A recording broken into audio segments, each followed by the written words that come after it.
ಇವತ್ತಿನ ಕಾರ್ಯಕ್ರಮದಲ್ಲಿ ಆಧ್ಯಾತ್ಮಿಕ ಜ್ಞಾನ ಪ್ರತಿಯೊಂದು ದಿವಸ ತಿಳ್ಕೊಂತ ಇದೀವಿ. ಆದ್ರೆ ವಿಶೇಷವಾಗಿ ಏನಂದ್ರೆ ಸ್ನೇಹಿತರೆ, ಇನ್ನು 16 ದಿವಸ ಕಾಲ, ಇವತ್ತಿಂದ 16 ದಿವಸ ಕಾಲ ನಿರಂತರವಾಗಿ ನಮಗೆ ಒಂದು ಭಾನುವಾರ ಮಾತ್ರ ರಜೆ ಇರುತ್ತೆ.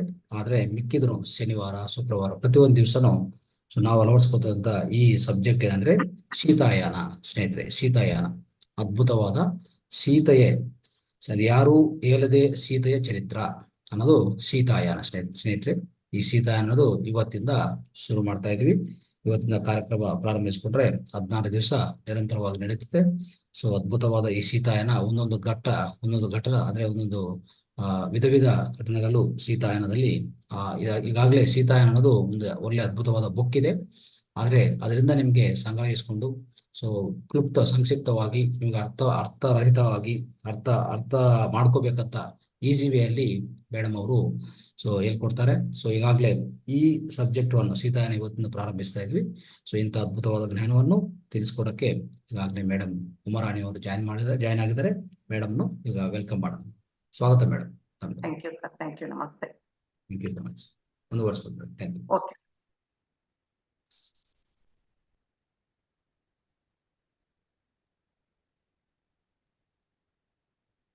Right madam. ಮೊದಲಿಗೆ ನಮ್ಮೆಲ್ಲರ ಗುರುಗಳಾದ ಡಾಕ್ಟರ್ ಬ್ರಹ್ಮಶ್ರೀ ಪಿತಾಮಹ ಸುಭಾಷ್ ಪತ್ರಿಜಿ ಅವರಿಗೂ, ಸ್ವರ್ಣಮಾಲಾ ಅಮ್ಮನವರಿಗೂ ನನ್ನ ಕೋಟಿ ಕೋಟಿ ಶಿರಸಾಷ್ಟಾಂಗ ನಮಸ್ಕಾರಗಳು.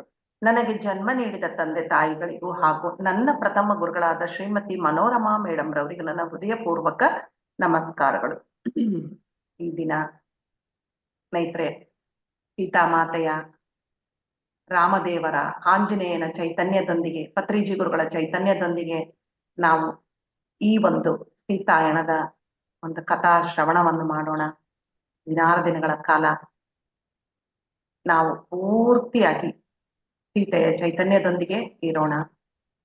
ಓಕೆ, ಇದನ್ನ ಹೇಳಕ್ಕಿಂತ ಮುಂಚೆ 2 ನಿಮಿಷದಲ್ಲೇ ನನ್ನ ಇದು ಹೇಳ್ತೀನಿ, ಯಾವ ತರ ಬಂತು ಇದು ಸೀತಾಯಣ ಅಂತ. ಸೀತಾಯಣ ಬುಕ್ ಇದೆ, ಅನ್ಟೋಲ್ಡ್ ಸ್ಟೋರಿ ಆಫ್ ಸೀತಾ ಅಂತೇಳಿ ಡೇನಾ ಮೇರಿಯಮ್ಮು ಬರ್ದಿದ್ದಾರೆ. ಅವರು ಬರ್ದಿದ್ದನ್ನ ತೆಲುಗಲ್ಲಿ ಗೊಲ್ಲಪೂಡಿ ಮೇಡಮ್ ಅಂತಿದ್ದಾರೆ, ಸರೋಜಾ ಮೇಡಮ್ ಅಂತ. ಅವರು ತೆಲುಗಲ್ಲಿ ಅದನ್ನ ಲೈಟ್ ವರ್ಕರ್ಸ್ ನಲ್ಲಿ ಮಾಡ್ತಾ ಇದ್ರು. ಡೈಲಿ ಸೋಮವಾರ ಗುರುವಾರ 4 ಗಂಟೆಗೆ 4ರಿಂದ 5:30 ಸಾರಿ 3ರಿಂದ 4:15 ತನಕ ಬರ್ತಾ ಇತ್ತು. ಅದನ್ನ ನಾನು ಪ್ರತಿ ವಾರ ಕೇಳ್ತಾ ಇದ್ದೆ. ಯಾವ್ದಾದ್ರು ಒಂದು ದಿವಸ ಮಿಸ್ ಆದ್ರೆ ಅಕಸ್ಮಾತ್ ರೆಕಾರ್ಡ್ ಸೇವ್ ಮಾಡ್ಕೊಂಡು ಕೇಳ್ತಾ ಇದ್ದೆ. ತುಂಬಾ ಇಂಟ್ರೆಸ್ಟ್ ಇಂದ ಕೇಳ್ತಿದ್ದೆ. 15 ಎಪಿಸೋಡ್ಸ್ ಕೇಳೋವರೆಗೂ ನನ್ನಲ್ಲಿ ಯಾವುದೇ ಒಂದು ಬದಲಾವಣೆ ಇರ್ಲಿಲ್ಲ. ಆದ್ರೆ 16ನೇದು ಕೇಳಿದ ಆದ ತಕ್ಷಣನೇ ನನಗೇನನ್ಸ್ತು, ಇದನ್ನ ನಾನು ಕನ್ನಡದಲ್ಲಿ ಮಾಡಿದ್ರೆ ಹೇಗಿರುತ್ತೆ ಅಂತ ಒಂದು ಐಡಿಯಾ ಬಂತು. ಅದೆಲ್ಲ ಸರ್ ಕೊಟ್ಟಿದ್ದೆ, ನಮ್ದೇನಲ್ಲ ಅದು. ಸರಿ ಅಂತೇಳಿ ನಮ್ ತಮ್ಮನ್ ಕೇಳಿದೆ, ಮಾಡಕ್ಕ ಚೆನ್ನಾಗಿರ್ತತೆ. ಆಮೇಲೆ ಪ್ರೇಮನಾಥ್ ಸರ್ನ ಯಾವ್ದೇ ಇದ್ರು ನಾವು ಪ್ರೇಮನಾಥ್ ಸರ್ನ ಕೇಳ್ತೀವಿ. ಸರ್ ಅಂತಂದ್ರೆ ಕೇಳ್ರಿ ಮೇಡಮ್, ಚೆನ್ನಾಗಿ ಈ ತರ ಎಲ್ಲ ಬರ್ಬೇಕು ಜ್ಞಾನ ಕನ್ನಡದಲ್ಲಿ, ಯಾವ್ದೇ ಆಗ್ಲಿ ಒಂದು ಬುಕ್ಕ ಬರೆಯೋದಾಗ್ಲಿ ಹೇಳೋದಾಗ್ಲಿ ಬರ್ಬೇಕು. ಸರಿ ಅಂತೇಳಿ ಖುಷಿ ಆಯ್ತು. ಯಾರು ಮಾಡ್ಬೇಕು, ಅಷ್ಟೊಂದು ನಾನು ಒಬ್ಳೆ ಮಾಡ್ಬೇಕು. ಯಾವಾಗ್ಲೂ ನಾವು ಸಿಸ್ಟರ್ಸ್ ಎಲ್ಲ ಹಂಚ್ಕೊಂಡ್ ಮಾಡ್ತೀವಿ, ಯಾವ್ದೇ ಹೋಗ್ತೀವಿ. ಸರಿ ಅಂತೇಳಿ ಆಗ್ಲಿ. ಆದ್ರೆ ಇದು ಹೇಗೆ ಅಂದ್ರೆ ಸುಮ್ನೆ ಚೇಂಜ್ ಆಗ್ತಾ ಹೋಗ್ಬಿಡುತ್ತೆ. ಸಾಕು ಇಬ್ರು ಮಾಡೋಣ ಅಂತೇಳಿ ನಾನು ನಮ್ಮ ತಂಗಿ ಹುಬ್ಳಿಯಲ್ಲಿ ಇರ್ತಾರೆ ವಿಶಾಲಾಕ್ಷಿ ಮೇಡಮ್ ಅಂತ, ಇಬ್ರು ಸೇರ್ಕೊಂಡು ಇದನ್ನ ಮಾಡ್ಬೇಕಂತ ಡಿಸೈಡ್ ಮಾಡಿ, ನಾನು ಒಂದು 8 ಎಪಿಸೋಡ್ಸ್, ಅವಾಗ ಇನ್ನೂ ಬುಕ್ ಬಂದಿರ್ಲಿಲ್ಲ ಸೀತಾಯಣ ಬುಕ್ ಕನ್ನಡದಲ್ಲಿ, ಅದನ್ನೆಲ್ಲ ಆಡಿಯೋಸ್ ಎಲ್ಲ ಕೇಳ್ಕೊಂಡು ಎಲ್ಲ ಬರ್ಕೊಂಡು ನಾವ್ ಅದನ್ನ ಇದು ಮಾಡ್ಕೊಂಡ್ವಿ. ನಾನು ಹೇಳ್ತದೆ ಆಗ್ಲೇ PMC ಕನ್ನಡದಲ್ಲಿ ಕೊಟ್ಟಿದೀವಿ, ಮೈತ್ರೇಯ ಧ್ಯಾನದಲ್ಲಿ ಕೊಟ್ಟಿದೀವಿ, ಶಿವಮೊಗ್ಗದ ಒಂದು ಜೂಮ್ ಸೆಷನ್ ಇದೆ ಅಲ್ಲಿ ಕೊಟ್ಟಿದೀವಿ. ಇದು 4ನೇದಿದ್ದು. ಇದಕ್ಕೆ ಒಂದು ಅವಕಾಶವನ್ನು ಕೊಟ್ಟಿದ್ದ ರಂಗನಾಥ್ ಸರ್ಗೆ ನಾನು ಪೂರಕವಾದ ನಮಸ್ಕಾರಗಳನ್ನು ತಿಳಿಸ್ತೇನೆ. ಓಕೆ, ಹಾಗೆ ಈ ದಿನ ಈ ಒಂದು ಸೀತಾಯಣವನ್ನು ಶ್ರವಣ ಮಾಡುವ ಎಲ್ಲ ಆತ್ಮ ಬಂಧುಗಳಿಗೆ ನನ್ನ ಅನಂತ ವಂದನೆಗಳು. ಮಾಸ್ಟರ್ಸ್ ಪ್ಲೀಸ್ ಯಾರು ಲೆಫ್ಟ್ ಆಗ್ಬೇಡಿ. ಆಮೇಲೆ ಇದನ್ನ ಕೆಲಸ ಮಾಡ್ಕೊಂತಾನು ಕೇಳ್ಬೇಡಿ ದಯವಿಟ್ಟು. ಏನೇ ಇದ್ರೆ ಆಮೇಲೆ ಮಾಡ್ಕೊಳ್ಳಿ, ಎಮರ್ಜೆನ್ಸಿ ಇದ್ರೆ ಓಕೆ. ಯಾಕೆಂದ್ರೆ ಅಲ್ಲೇ ಕೂತ್ಕೊಂಡು ಆ ಮಾತೆಯ ಚೈತನ್ಯದೊಂದಿಗೆ ಕೂತ್ಕೊಂಡು ನಾವು ಕನೆಕ್ಟ್ ಆಗಿ ಕೇಳ್ಬೇಕು, ನಾವು ಅದ್ರಲ್ಲಿ ಲೀನ ಆಗ್ಬೇಕು ಅಂತ. ಓಕೆ ಸ್ನೇಹಿತರೆ, ಸೀತಾಯಣದಲ್ಲಿ ಧರ್ಮ ಇದೆ, ಅದರಲ್ಲಿ ಪ್ರೇಮನೆ ತುಂಬಿದೆ, ಎಲ್ಲವನ್ನು ನಡೆಸುವ ಶಕ್ತಿ ಇದೆ. ಮಾನವರು ಹಂತ ಹಂತವಾಗಿ ಯುಗಗಳಲ್ಲಿ ಬೆಳೀತಾ ಹೋಗ್ತಾ ಇದ್ದಾರೆ. ಯುಗಗಳೆಲ್ಲ ನಮಗೆ ಗೊತ್ತಿದೆ ತಾನೆ, ತ್ರೇತಾಯುಗದಿಂದ ದ್ವಾಪರ ಯುಗ. ಆವಾಗ ಯಾವಾಗ ತ್ರೇತಾಯುಗದಿಂದ ದ್ವಾಪರ ಯುಗಕ್ಕೆ ಕಾಲಿಟ್ರು, ಆದ್ರೆ ಅಲ್ಲಿ ಆಧ್ಯಾತ್ಮಿಕತೆ ಮನುಷ್ಯರಲ್ಲಿ ತುಂಬಾ ಕ್ಷೀಣವಾಗ್ತಾ ಹೋಗ್ತಿತ್ತು, ಅಂದ್ರೆ ಕಡಿಮೆ ಆಗ್ತಾ ಇತ್ತು. ಆಗ ಪ್ರೀತಿ ತುಂಬಿರುವ ಧರ್ಮವನ್ನು ಸ್ಥಾಪಿಸುವ ಅವಶ್ಯಕತೆ ತುಂಬಾ ಇತ್ತು. ಆಗ ಶ್ರೀರಾಮಚಂದ್ರ ಸೀತಾಮಾತೆ ಈ ಭೂಮಿಯಲ್ಲಿ ಜನ್ಮ ತೆಗೆದುಕೊಳ್ಳೋ ನಿರ್ಧಾರ ಮಾಡ್ತಾರೆ. ನಮ್ಗೆಲ್ಲ ಗೊತ್ತೇ ಇದೆಯಲ್ಲ, ಆ ಭಗವಂತನೇ ಸಾಕ್ಷಾತ್ ನಾರಾಯಣಿಯರೇ 10 ಅವತಾರಗಳನ್ನು ಎತ್ಕೊಂಡು ಬರ್ತಾರೆ. ಯಾಕೆ? ಮಾನವರಾಗಿ ಹುಟ್ಟಿ ಎಲ್ಲ ಕಷ್ಟ ನಷ್ಟಗಳನ್ನು ಅನುಭವಿಸಿ ಒಂದು ಆದರ್ಶವನ್ನು, ಸತ್ಯವನ್ನು ತೋರುವ ಸಲುವಾಗಿ.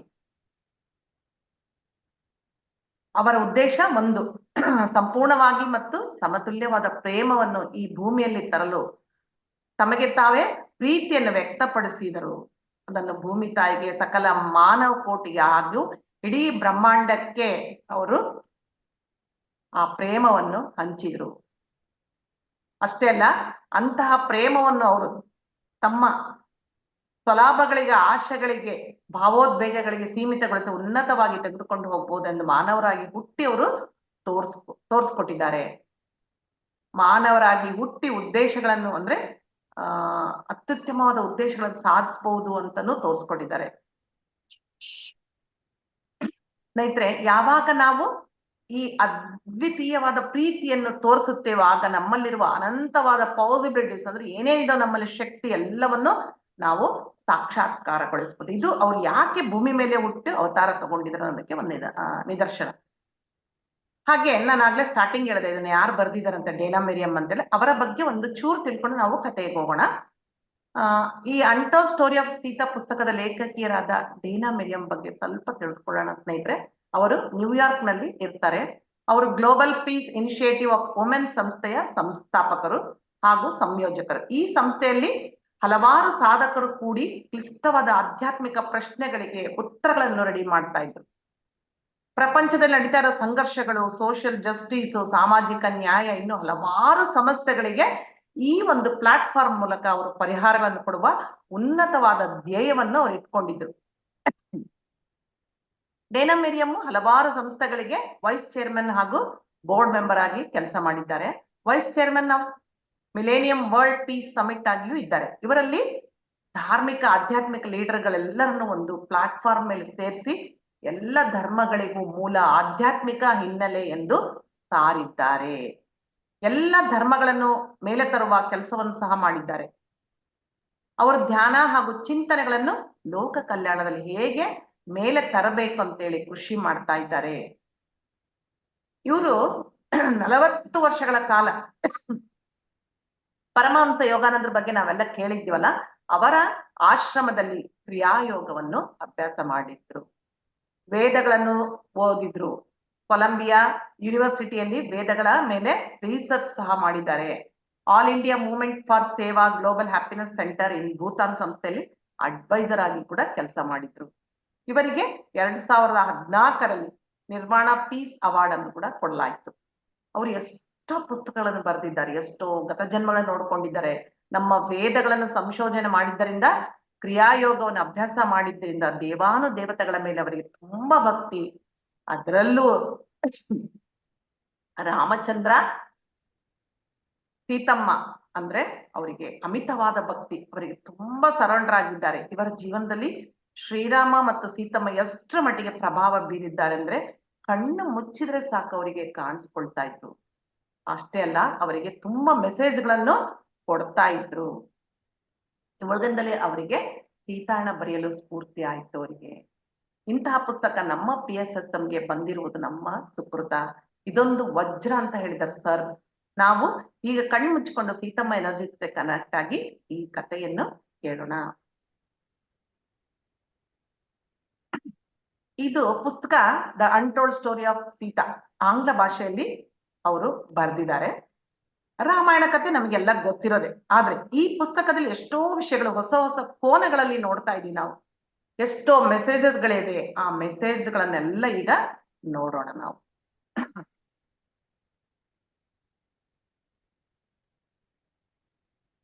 ಈಗ ನಾನು ಆಗ್ಲೇ ಹೇಳಿದೆ ಮೇಲೆ ನಾರಾಯಣ ನಾರಾಯಣಿ ಈ 10 ಅವತಾರಗಳನ್ನು ಎತ್ತಿ ಬರ್ತಾರೆ ಅಂತೇಳಿ. ಇದು ಒಂದೇ ಶಕ್ತಿ, ಆಕ್ಚುಲ್ ಆಗಿ ಇಬ್ರು ಬೇರೆ ಬೇರೆ ಅಲ್ಲ, ಒಂದೇ ಶಕ್ತಿ. ಆದ್ರೆ ಲೋಕ ಕಲ್ಯಾಣಕ್ಕಾಗಿ ಭೂಮಿ ಮೇಲೆ ಯಾವ ತರ ಜೀವನ ಮಾಡಬೇಕು, ಸಂಸಾರದಲ್ಲಿ ಇದ್ಕೊಂಡೇ ಜೀವನ ಮಾಡ್ಬೇಕಂತೇಳಿ 2 ರೂಪಗಳನ್ನು ಧರಿಸಿ ಬರ್ತಾರೆ, ನಾರಾಯಣ ಮತ್ತು ನಾರಾಯಣ.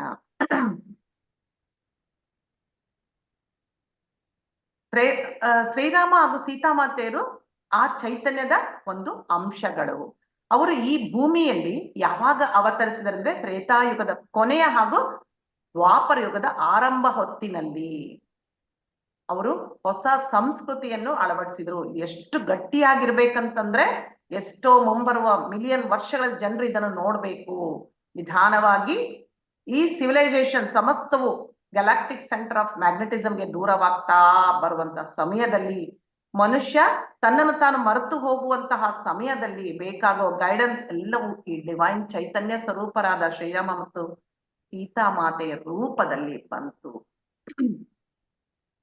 ಸ್ನೇಹಿತರೆ, ನಾವು ಸಣ್ಣವರಿದ್ದಾಗ ರಾಮಾಯಣ ಕತೆ ನಮ್ಗೆಲ್ಲ ಗೊತ್ತಲ್ಲ. ರಾಮಾಯಣ ಕತೆ ತುಂಬಾ ಜನ ರಾಮಾಯಣ ಕತೆ ಇಷ್ಟ ಪಡೋದಿಲ್ಲ.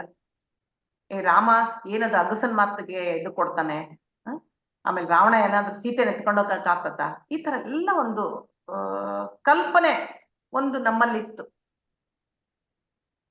ದಶರಥ ಮಹಾರಾಜ ಮಕ್ಕಳಿಲ್ದಾಗ ಪುತ್ರ ಕಾಮಾಷ್ಟಿಯಾಗ ಮಾಡಿ ರಾಮ ಲಕ್ಷ್ಮಣ ಭರತ ಶತ್ರುಘ್ನರನ್ನು ಪಡೆದುಕೊಳ್ತಾನೆ. ರಾಮಾಯಣದಲ್ಲಿ ಸೀತೆಯ ಆಗಮನ ಯಾವಾಗ ಆಗುತ್ತೆ ನಮಗೆ ಗೊತ್ತಲ್ಲ, ಸ್ವಯಂವರ, ಆಕೆಯ ಸ್ವಯಂವರದಲ್ಲಿ ಮೊದಲ. ಆದ್ರೆ ರಾಮಾಯಣದಲ್ಲಿ ಕೆಲವು ವಿಷಯಗಳು ತುಂಬಾ ನಮಗೆ ಬೇಸರ ತರಿಸುತ್ತೆ. ಇದನ್ನ ಸರ್ ಸಹ ಗುರುಗಳು ಹೇಳಿದ್ದಾರೆ, ಪತ್ರಿಜಿ ಗುರುಗಳೇ ಹೇಳಿದ್ದಾರೆ. ಏನು, ರಾವಣ ಸೀತೆನ ಅಪಸ್ಕೊಂಡು ಹೋದ್ನಂತೆ. ಆಮೇಲೆ ಸೀತಾಮಾತೆ ತನ್ನ ಪಾತಿವ್ರತ್ಯವನ್ನು ರುಜುವಾತು ಮಾಡಿದ್ಲಂತೆ. ರಾಮನು ಗರ್ಭಿಣಿ ಸೀತೆಯನ್ನು ಅಡವಿಯಲ್ಲಿ ಬಿಟ್ಟು ಬಂದಂತೆ. ಕೊನೆಯಲ್ಲಿ ಸೀತಾಮಾತೆ ಭೂಮಿಯನ್ನು ಸೇರಿಕೊಳ್ಳೋದಂತೆ. ಈ ಎಲ್ಲ ವಿಷಯಗಳು ನಮಗೆಲ್ಲ ಮುದಪಡಿಸುತ್ತೆ, ಒಂಥರ ಮನಸ್ಸನ್ನ ಸಂಕುಚಿತಗೊಳಿಸ್ತವೆ, ಬೇಸರ ತರಿಸುತ್ತೆ. ಆದ್ರೆ ಡಿನಾಮಿನ ಸೀತಾಯಣದಲ್ಲಿ ಹೊಸ ಒಂದು ಟ್ರೆಷರಿನೇ ಓಪನ್ ಮಾಡಿದ್ದಾರೆ. ಚಿಕ್ಕರಿದ್ದಾಗ ನಮ್ಮಲ್ಲಿ ತಲೆ ಎತ್ತುತ್ತಿರುವ ಎಷ್ಟೋ ಸಂಶಯಗಳಿಗೆ, ಅಸಮಾಧಾನಗಳಿಗೆ ಅದರಲ್ಲಿ ಒಂದು ಉತ್ತರ ದೊರೆತಿದೆ. ಇದರಲ್ಲಿ ಸೀತೆ ರಾಮನ ಹಿಂದೆ ನಡೆಯುವ ಪತಿವ್ರತೆ ಇಲ್ಲದೆ ಬೇರೆ ತರಹನೇ ರೂಪಿಸಿದ್ದಾರೆ. ಆಕೆ ನಾರಾಯಣಿ ರೂಪ. ಸೀತೆಯ ಒಪ್ಪಿಗೆ ಇಲ್ಲದೆ ಎಷ್ಟೋ ವಿಷಯಗಳ ರಾಮಾಯಣದಲ್ಲಿ ಹೇಗೆ ನಡೆದಿದೆ ಅಂತ ಅನ್ಸುತ್ತೆ. ಸೀತಾಮಾತೆಯ ಒಪ್ಪಿಗೆ ಇಲ್ಲದೆ ರಾಮಾಯಣ ಹೇಗೆ ಮುಂದುವರಿಯುತ್ತದೆ ಅನ್ನುವ ಆಲೋಚನೆ ನಮ್ಮಲ್ಲಿ ಉದಯಿಸುತ್ತದೆ. ಆದ್ರೆ ಈ ಅನ್ಟೋಲ್ಡ್ ಸ್ಟೋರಿ ಆಫ್ ಸೀತಾ ಓದ್ತಾ ಹೋದಾಗ ಎಷ್ಟೊಂದು ಪೊರೆಗಳೆಲ್ಲ ಬಿಚ್ಕೊಳ್ತಾ ಹೋಗದೆ, ಎಷ್ಟೊಂದು ಆಶ್ಚರ್ಯಕರ ಸಂಗತಿಗಳು ಸಹ ನಮಗೆ ಗೊತ್ತಾಗುತ್ತೆ. ಇದನ್ನ ಪುಸ್ತಕ ಓದ್ಬಿಟ್ರೆ ಒಂದು ಹೆಣ್ಣು ಹೇಗಿರ್ಬೇಕು, ಯಾವ ತರ ಜೀವನ ಮಾಡ್ಬೇಕು, ಯಾವ ತರ ತನ್ನ ವ್ಯಕ್ತಿತ್ವವನ್ನು ರೂಪುಗೊಳಿಸ್ಕೋಬೇಕು ಅನ್ನೋ ಸಮಸ್ತ ಆಕೆಯ ವ್ಯಕ್ತಿತ್ವ ಇದರಲ್ಲಿ ವ್ಯಕ್ತವಾಗುತ್ತೆ. ನಾವು ಸಹಜವಾಗಿ ಡೆಮಾಕ್ರಸಿ ಬಗ್ಗೆ ಎಲ್ಲ ಮಾತಾಡ್ತೀವಲ್ಲ, ಎಲ್ಲರಿಗೂ ಗೊತ್ತು ಡೆಮಾಕ್ರಸಿ ಅಂದ್ರೆ ಏನು. ಆದ್ರೆ 5,000 ವರ್ಷದ ಹಿಂದೆ ಜನಕ ಮಹಾರಾಜರು ಈ ಡೆಮಾಕ್ರಸಿಯನ್ನು ಕಂಡುಹಿಡಿದಿದ್ದಾರೆ. ಈ ಕಥೆಯನ್ನು ಮುಂದೆ ತಿಳ್ಕೊತಾ ಹೋದಾಗೆ ಜನಕ ಮಹಾರಾಜ ಎಂತ ಪರಿಪಾಲಕ ಅಂತ ಆಶ್ಚರ್ಯದಲ್ಲಿ ನಮಗೆ ನಮ್ಮ ಮನಸ್ಸು ಮುಳುಗೋಗುತ್ತೆ. ಯಾಕೆ ಆತ ಪರಿಪಾಲಕ, ಧರ್ಮ ಸಂಸ್ಥಾಪಕ ಅಂತಂದ್ರೆ ಆತನ ಒಂದು ಪಾಲನೆಯಲ್ಲಿ ಸೀತಮ್ಮ ಬೆಳಿಬೇಕಾಗಿರುತ್ತೆ. ಆಗಿನ ಕಾಲದಲ್ಲಿ ಅವರು ಜನಕ ಮಹಾರಾಜರು ಪ್ರಜಾರಾಜ್ಯ ಬರ್ಬೇಕಂತ ಊಹಿಸಿ ಜನರಲ್ಲಿ ಅವೇರ್ನೆಸ್ ತಂದಿರ್ತಾರೆ. ಆದ್ರೆ ಅಲ್ಲಿವರೆಗೂ ಸ್ಪಿರಿಚುಯಾಲಿಟಿಯಲ್ಲಿದ್ದ ಜನರು ನಿಧಾನವಾಗಿ ಪ್ರಾಪಂಚಿಕದತ್ತ ಬರಲು ಶುರು ಮಾಡ್ತಾರೆ. ಯಾವಾಗ ಅಂದ್ರೆ ತ್ರೇತಾಯುಗ ಮುಗಿಯುವ ಹೊತ್ತಿಗೆ. ಈ ಸೀತಾಯಣ ಪುರಾಣ ಕಥೆಯಲ್ಲದೆ ಜನ್ಮ ಜನ್ಮಗಳಲ್ಲಿ ಸಕಲ ಜನರಿಗೆ ಅನ್ವಯಿಸುವಂತ ಒಂದು ಕತೆ. ನಮಗೆ ಕಣ್ಣಿಗೆ ಕಾಣಿಸುವ ಕಥೆಯಲ್ಲದೆ ಶ್ರೀರಾಮ ಸೀತಮ್ಮನವರ ಒಳಗಡೆ ನಡೆದ ಕಣ್ಣಿಗೆ ಕಾಣದ ಎಷ್ಟೋ ವಿಷಯಗಳನ್ನು ಡೇನಾ ಮೆರಿಯಮ್ಮು ಬರೆದಿದ್ದಾರೆ. ತ್ರೇತಾಯುಗದ ಈ ಕತೆ ಮಾನವ ಜನಾಂಗವನ್ನು ಮುಂದಕ್ಕೆ ಕರೆದುಕೊಂಡು ಹೋಗುವ ಒಂದು ವ್ಯವಸ್ಥೆ.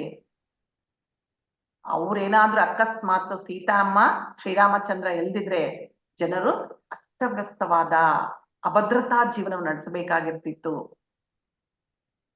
ಆ ದಿನಗಳಲ್ಲಿ ಎಷ್ಟೋ ಋಷಿ ಸ್ತ್ರೀಯರು ಅದ್ಭುತವಾದ ಕಾರ್ಯಗಳನ್ನು ಮಾಡಿದ್ದಾರೆ. ಆದ್ರೆ ತ್ರೇತಾಯುಗದ ಕೊನೆಯಲ್ಲಿ ಬಂದಾಗ ಪುರುಷ ಪ್ರಧಾನ ಸಮಾಜ ಮೆಲ್ಲನೆ ಶುರುವಾಗ್ತಾ ಬಂದಿತ್ತು.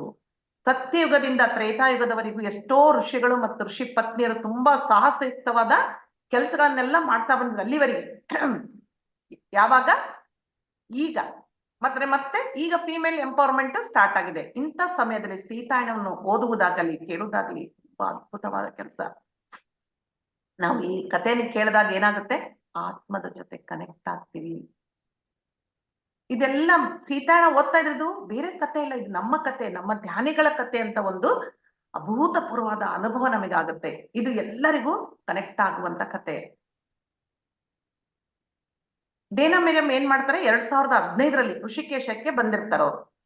ಅವರಿಗೆ ಗಂಗಾ ಮಾತೆ ಅಂದ್ರೆ ಕೂಡ ತುಂಬಾ ಇಷ್ಟ, ಮತ್ತೆ ಶ್ರೀರಾಮ ಸೀತೆ ಅಂದ್ರೂ ಇಷ್ಟ. ಆದ ಕಾರಣ ಋಷಿಕೇಶಕ್ಕೆ ಹೋಗುವ ದಾರಿಯಲ್ಲಿ ಅಯೋಧ್ಯೆ ಬರುತ್ತೆ. ಅವರು ಅಯೋಧ್ಯೆಗೆ ದರ್ಶನ ಮಾಡ್ಕೊಂಡು ಮುಂದಕ್ಕೆ ಹೋಗ್ತಾರೆ. ಅಲ್ಲಿಗೆ ಬಂದ ತಕ್ಷಣ ಅವರು ಆ ತ್ರೇತಾಯುಗಕ್ಕೆ ಕನೆಕ್ಟ್ ಆಗ್ಬಿಡ್ತಾರೆ. ಆ ಕನೆಕ್ಟ್ ಆದ ತಕ್ಷಣ ತುಂಬಾ ಪುಳಕಿತರಾಗ್ತಾರೆ. ಆದ್ರೆ ಅಲ್ಲಿಯ ಪರಿಸ್ಥಿತಿ ನೋಡಿ ತುಂಬಾ ಬೇಸರ ಪಟ್ಕೊಳ್ತಾರೆ.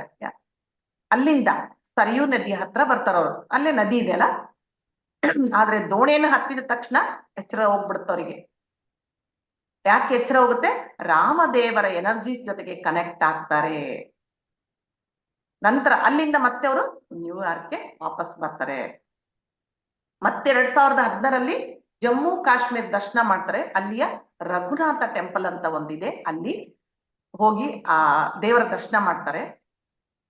ಅಲ್ಲಿ ನಮಸ್ಕಾರ ಮಾಡ್ಬೇಕಾರೆ ಅವ್ರಿಗೆ ಇದ್ದಕ್ಕಿದ್ದಂಗೆ ಸುರಂಗದೊಳಗೆ ಹೋದ ಅನುಭವ ಆಗುತ್ತೆ ಅವರಿಗೆ. ಆ ಸುರಂಗದೊಳಗೆ ಹೋಗಿ ಹೊರಗಡೆ ಬಂದಾಗ ಏನಾಗುತ್ತೆ, ಅವರು ತ್ರೇತಾಯುಗದಲ್ಲಿ ಇರ್ತಾರೆ. ಅಲ್ಲಿಗೆ ಎಷ್ಟು ವರ್ಷ ಆಗುತ್ತೆ? 7,000 ವರ್ಷಗಳಾಗುತ್ತೆ. ಅವರು ಅಲ್ಲಿ ಒಂದು ದೃಶ್ಯ ನೋಡ್ತಾರೆ. ಯಾವುದು ದೃಶ್ಯ? 5 ವರ್ಷದ ಹುಡುಗಿಯ ಒಂದು ದೃಶ್ಯವನ್ನು ನೋಡ್ತಾರೆ. ಯಾರ ಹುಡುಗಿ? ಡೇನಾ ಮಿರಿಯಮ್ಮೆ ಆ ಹುಡುಗಿ, ಬೇರೆ ಯಾರು ಅಲ್ಲ. ಅಲ್ಲಿ ಶ್ರೀರಾಮರು ಆ ಹುಡುಗಿನ ಏನಂತ ಕರೀತಾರೆ? ಅನಸೂಯ ಅಂತೇಳಿ ಪ್ರೀತಿಯಿಂದ ಕರೀತಾ ಇರ್ತಾರೆ. ಮಾಸ್ಟರ್ಸ್, ನಾವು ಈ ಕಥೆಯನ್ನು ಕೇಳುವ ಕೆಲವು ಪಾತ್ರಗಳನ್ನು ಸರಿಯಾಗಿ ನೆನ್ಪಿಟ್ಕೋಬೇಕು. ಅನಸೂಯ ಮುಂದೆ ಬಹಳಷ್ಟು ಪಾತ್ರಗಳು ಬರುತ್ತೆ. ಅನಸೂಯ ಯಾಕೆಂದ್ರೆ ಆ ಪಾತ್ರಗಳು ನೆನಪಿಲ್ಲ ಅಂದ್ರೆ ನಮಗೆ ಕತೆ ಅರ್ಥ ಆಗೋದಿಲ್ಲ. ಆಗ ಇದನ್ನ ಕೇಳ್ತಾ ಇರ್ಬೇಕಾದ್ರೆ ನಮಗೂ ಅನ್ಸುತ್ತೆ, ನಾವು ತ್ರೇತಾಯಕ್ಕೆ ಹೋದ ಹಾಗೆ ಅನ್ಸುತ್ತೆ. ಅವರು ಡೇನಾ ಮಿರಿಯಂ ಒಂದೇ ಯೋಚನೆ ಯಾವಾಗ್ಲೂ, ಸೀತಾ ಮಾತೆ ಹೇಗಿರ್ತಾರೆ, ರಾಮಚಂದ್ರ ಹೇಗಿರ್ತಾರೆ, ತ್ರೇತಾಯುಗ ಹೇಗಿರುತ್ತೆ, ಅಯೋಧ್ಯೆ ಹೇಗಿರುತ್ತೆ ಅನ್ನುವ ಕುತೂಹಲ ಯಾವಾಗ್ಲೂ ಅವ್ರನ್ನ ಕಾಡ್ತಾ ಇತ್ತು. ಆಮೇಲೆ ಇದಿಷ್ಟು ಆದ್ಮೇಲೆ ಅವ್ರ ದೃಶ್ಯ ಕಾಣಿಸ್ತಾರೆ. ಮತ್ತೆ ಅವರು ಪುನಃ ಸಹಜ ಸ್ಥಿತಿಗೆ ಬರ್ತಾರೆ. ಮತ್ತೆ ನ್ಯೂಯಾರ್ಕ್ಗೆ ಹೋಗ್ತಾರೆ. ನ್ಯೂಯಾರ್ಕ್ಗೆ ಹೋದ ಮೇಲೆ 6 ತಿಂಗಳ ಕಾಲ ಅವ್ರಿಗೆ ಇದೇ ಒಂದು ಧ್ಯಾನದಲ್ಲಿ ಇರ್ತಾರೆ. ಅವ್ರಿಗೆ ಬಾಹ್ಯ ಪ್ರಪಂಚದ ಅರಿವೇ ಇರೋದಿಲ್ಲ. ಅಂದ್ರೆ ಊಟ ತಿಂಡಿ ಮಾಡೋದು, ಧ್ಯಾನದಲ್ಲಿರೋದು, ಏನೋ ಮಂಪರು, ಹೀಗೆ ಧ್ಯಾನಕ್ಕೆ ಕುತ್ಕೊಂಡ್ಬಿಡ್ತಾ ಇದ್ರು. ಧ್ಯಾನಕ್ಕೆ ಕುತ್ಕೊಂಡ ತಕ್ಷಣ ಅವರು ತ್ರೇತಾಯುಗಕ್ಕೆ ಕನೆಕ್ಟ್ ಆಗ್ತಾ ಇದ್ರು. ಪ್ರತಿ ದಿನ ಬಂದ ಧ್ಯಾನದಲ್ಲಿ ಬಂದ ವಿಷಯಗಳನ್ನು ಮತ್ತು ಮೆಸೇಜ್ಗಳನ್ನು ಸಂಗ್ರಹಿಸಿ ಅವನ್ನೆಲ್ಲ ಒಂದು ಬರೆದಿಡ್ತಾ ಇದ್ರು. ನಂತರ ಕೊನೆಯಲ್ಲಿ ಒಂದು ಪುಸ್ತಕ ರೂಪದಲ್ಲಿ ಹೊರಗೆ ತರ್ತಾರೆ. ಇದೇ ಅನ್ಟೋಲ್ಡ್ ಸ್ಟೋರಿ ಆಫ್ ಸೀತಾ. ನೋಡ್ರಿ, ಅವರಿಗೆ ಎಷ್ಟು ನಾವು ನಮಸ್ಕಾರಗಳನ್ನ ಕೃತಜ್ಞತೆಗಳನ್ನು ಅರ್ಪಿಸಿದ್ರು ಸಾಲದು. ಇದು ಒಂದು ನಮ್ಮ PSS ಗೆ ಒಂದು ಅಮೂಲ್ಯವಾದ ವಜ್ರ. ಸರ್ ಏನ್ ಹೇಳ್ತಾರೆ, ಪ್ರತಿಯೊಬ್ಬರ ಮನೆಯಲ್ಲಿ ಸೀತಾಯಣ ಇರಬೇಕು, ಪ್ರತಿಯೊಬ್ಬರ ಮನೆಯಲ್ಲಿ ಒಬ್ಬ ಸೀತಾ ಮಾತೆ ಇರಬೇಕು. ನೀವು ಓದ್ತಿರೋ ಬಿಡ್ತಿರೋ ಪುಸ್ತಕ ನಿಮ್ ಮನೇಲಿ ಇದ್ರೆ ಅಷ್ಟು ಎನರ್ಜಿ ಇರುತ್ತಂತ. ಓಕೆ, ಇದಿಷ್ಟು ತಿಳ್ಕೊಂಡ್ವಿ ನಾವು ಹೇಗೆ ಪುಸ್ತಕ ಬಂತು ಅಂತೇಳಿ. ಹೌದಾ? ಈಗ ಸೀತಾ ಮಾತೆಯ ಬಾಲ್ಯವನ್ನು ನಾವು ನೋಡೋಣ. ಈಗ ನಾವು 7,000 ವರ್ಷಗಳ ಹಿಂದಿನ ಮಿಥಿಲೆಯನ್ನು ಮೀನಾಕ್ಷಿಯ ಕಣ್ಣಲ್ಲಿ ನೋಡೋಣ. ಇಲ್ಲಿಂದ ಮೀನಾಕ್ಷಿ ಅಂತೇಳಿ ಸೀತಾಮಾತೆಯ ಸಖಿ, ಆಕೆಯ ಒಂದು ಬಾಯಲ್ಲಿ ಹೇಳಿದ ಕತೆ ಇದು. ಮೀನಾಕ್ಷಿ ಯಾರು ಅಂದ್ರೆ ಅವಳು ಒಬ್ಬ ಹುಡುಗಿ. ಆ ಸೀತಾಮಾತೆ ಹುಟ್ಟಕ್ಕಿಂತ ಮುಂಚೆ ಅವಳು ಮಿಥಿಲೆಯಲ್ಲಿ ಇರ್ತಾಳೆ. ಯಾರು ಆ ಸೀತಾಮಾತೆ ಅಂದ್ರೆ ಅನಸೂಯ ಅಂತೇಳಿ ರಾಮದೇವ್ರು ಕರೀತಾನಲ್ಲ, ಅನಸೂಯಳಕ್ಕಿಂತ ಮುಂಚೆ ಡೀನಾ ಮಿರಿಯಮ್ಮೆ ಮೀನಾಕ್ಷಿ ಆಗಿರ್ತಾರೆ. ಈಗ ಸ್ವಲ್ಪ ಅರ್ಥ ಆಯ್ತು ಅಂತ ಅನ್ಕೊಂತೀನಿ. ಡೀನಾ ಮಿರಿಯಮ್ಮು ಮೀನಾಕ್ಷಿ ಆಗಿರ್ತಾರೆ. ಮೀನಾಕ್ಷಿ ಸೀತಾಮಾತೆಯ ಸಖಿ. ಆಕೆ ಅಮ್ಮ ಹುಟ್ಟೋಕ್ಕಿಂತ ಮುಂಚೆನೆ ಹುಟ್ಟಿರ್ತಾರೆ. ನಂತರ ಆ ಮೀನಾಕ್ಷಿ ಅವತಾರವನ್ನು ಮುಗಿಸಿದ ಮೇಲೆ ಮತ್ತೆ ಅನಸೂಯಾಗಿ ಜನ್ಮ ತಗೊಳ್ತಾರೆ ಅವರು. ಮೀನಾಕ್ಷಿ ಒಂದು ಬಡ ಬ್ರಾಹ್ಮಣ ಕುಟುಂಬದಲ್ಲಿ ಹುಟ್ಟಿರ್ತಾಳೆ. ಅವರ ತಂದೆ ಹೆಸರು ದುಷ್ಯಂತ. ಅವರ ಫ್ಯಾಮಿಲಿ ಎಷ್ಟೋ ವರ್ಷಗಳ ಹಿಂದಿನಿಂದಲೂ ಅವರಿಗೊಂಥರ ಶಾಪ. ಆ ಶಾಪದ ವಿಚಾರವಾಗಿ ಅವರಪ್ಪ ಏನು ಹೇಳೋದಿಲ್ಲ. ಜನಕರ ತಂದೆ ಹೆಸರು ರಾಸವ ರೋಮ ಜನಕ ಅಂತ. ಇವರ ಕಾಲದಲ್ಲಿ ಮೀನಾಕ್ಷಿಯ ತಂದೆ ಅಲ್ಲಿದ್ರು, ಅಲ್ಲಿ ಅವ್ರ ಆಸ್ಥಾನದಲ್ಲಿದ್ದು ಕೆಲಸ ಮಾಡ್ತಾ ಇರ್ತಾರೆ. ಮೀನಾಕ್ಷಿ ಹುಟ್ಟಿದ ಮೇಲೆ ಜನಕರಾಜರ ಪಾಲನೆ ನಡೀತಾ ಇತ್ತು. ಅವರ ಆಳ್ವಿಕೆಯಲ್ಲಿ ಪ್ರತಿಯೊಬ್ಬರು, ಜನಕರಾಜರಂದ್ರೆ ತಂದೆ ಸಮಾನ, ಅವರು ಸಹ ಅವರೆಲ್ಲರನ್ನು ಮಕ್ಕಳ ತರ ನೋಡ್ತಾ ಇದ್ರು. ಒಬ್ಬ ಯೋಗಿಯ ತರ ಜೀವನ ಮಾಡ್ತಾ ಇದ್ರು. ಈ ಜಗತ್ತಿಗೆ ಅಂಟದ ಹಾಗೆ ಜೀವಿಸ್ತಾ ಇದ್ರು. ಯಾವಾಗ್ಲೂ ಧ್ಯಾನ ಮಾಡ್ತಾ ಇದ್ರು. ಋಷಿಗಳ ಸೇವೆ ಅಂದ್ರೆ ಇದು ತುಂಬಾ ಪ್ರೀತಿ. ಅವರ ಜ್ಞಾನ ಸಹ, ಆಧ್ಯಾತ್ಮಿಕ ಜ್ಞಾನ ಸಹ ಅದ್ವಿತೀಯವಾಗಿತ್ತು. ಸರಳ ಜೀವನ ನಡೆಸ್ತಾ ಇದ್ರು ರಾಜರಾದರೂ ಸಹ. ಇಂತಹ ಜನಕರಾಜರ ಪಾಲನೆಯನ್ನು ಬೆಳೆದ ಸೀತಾಮಾತೆ ಹೇಗಿರ್ಬೋದು ಮಾಸ್ಟರ್ಸ್, ನೀವೇ ಊಹಿಸ್ಕೊಳ್ಳಿ. ಹೌದಾ?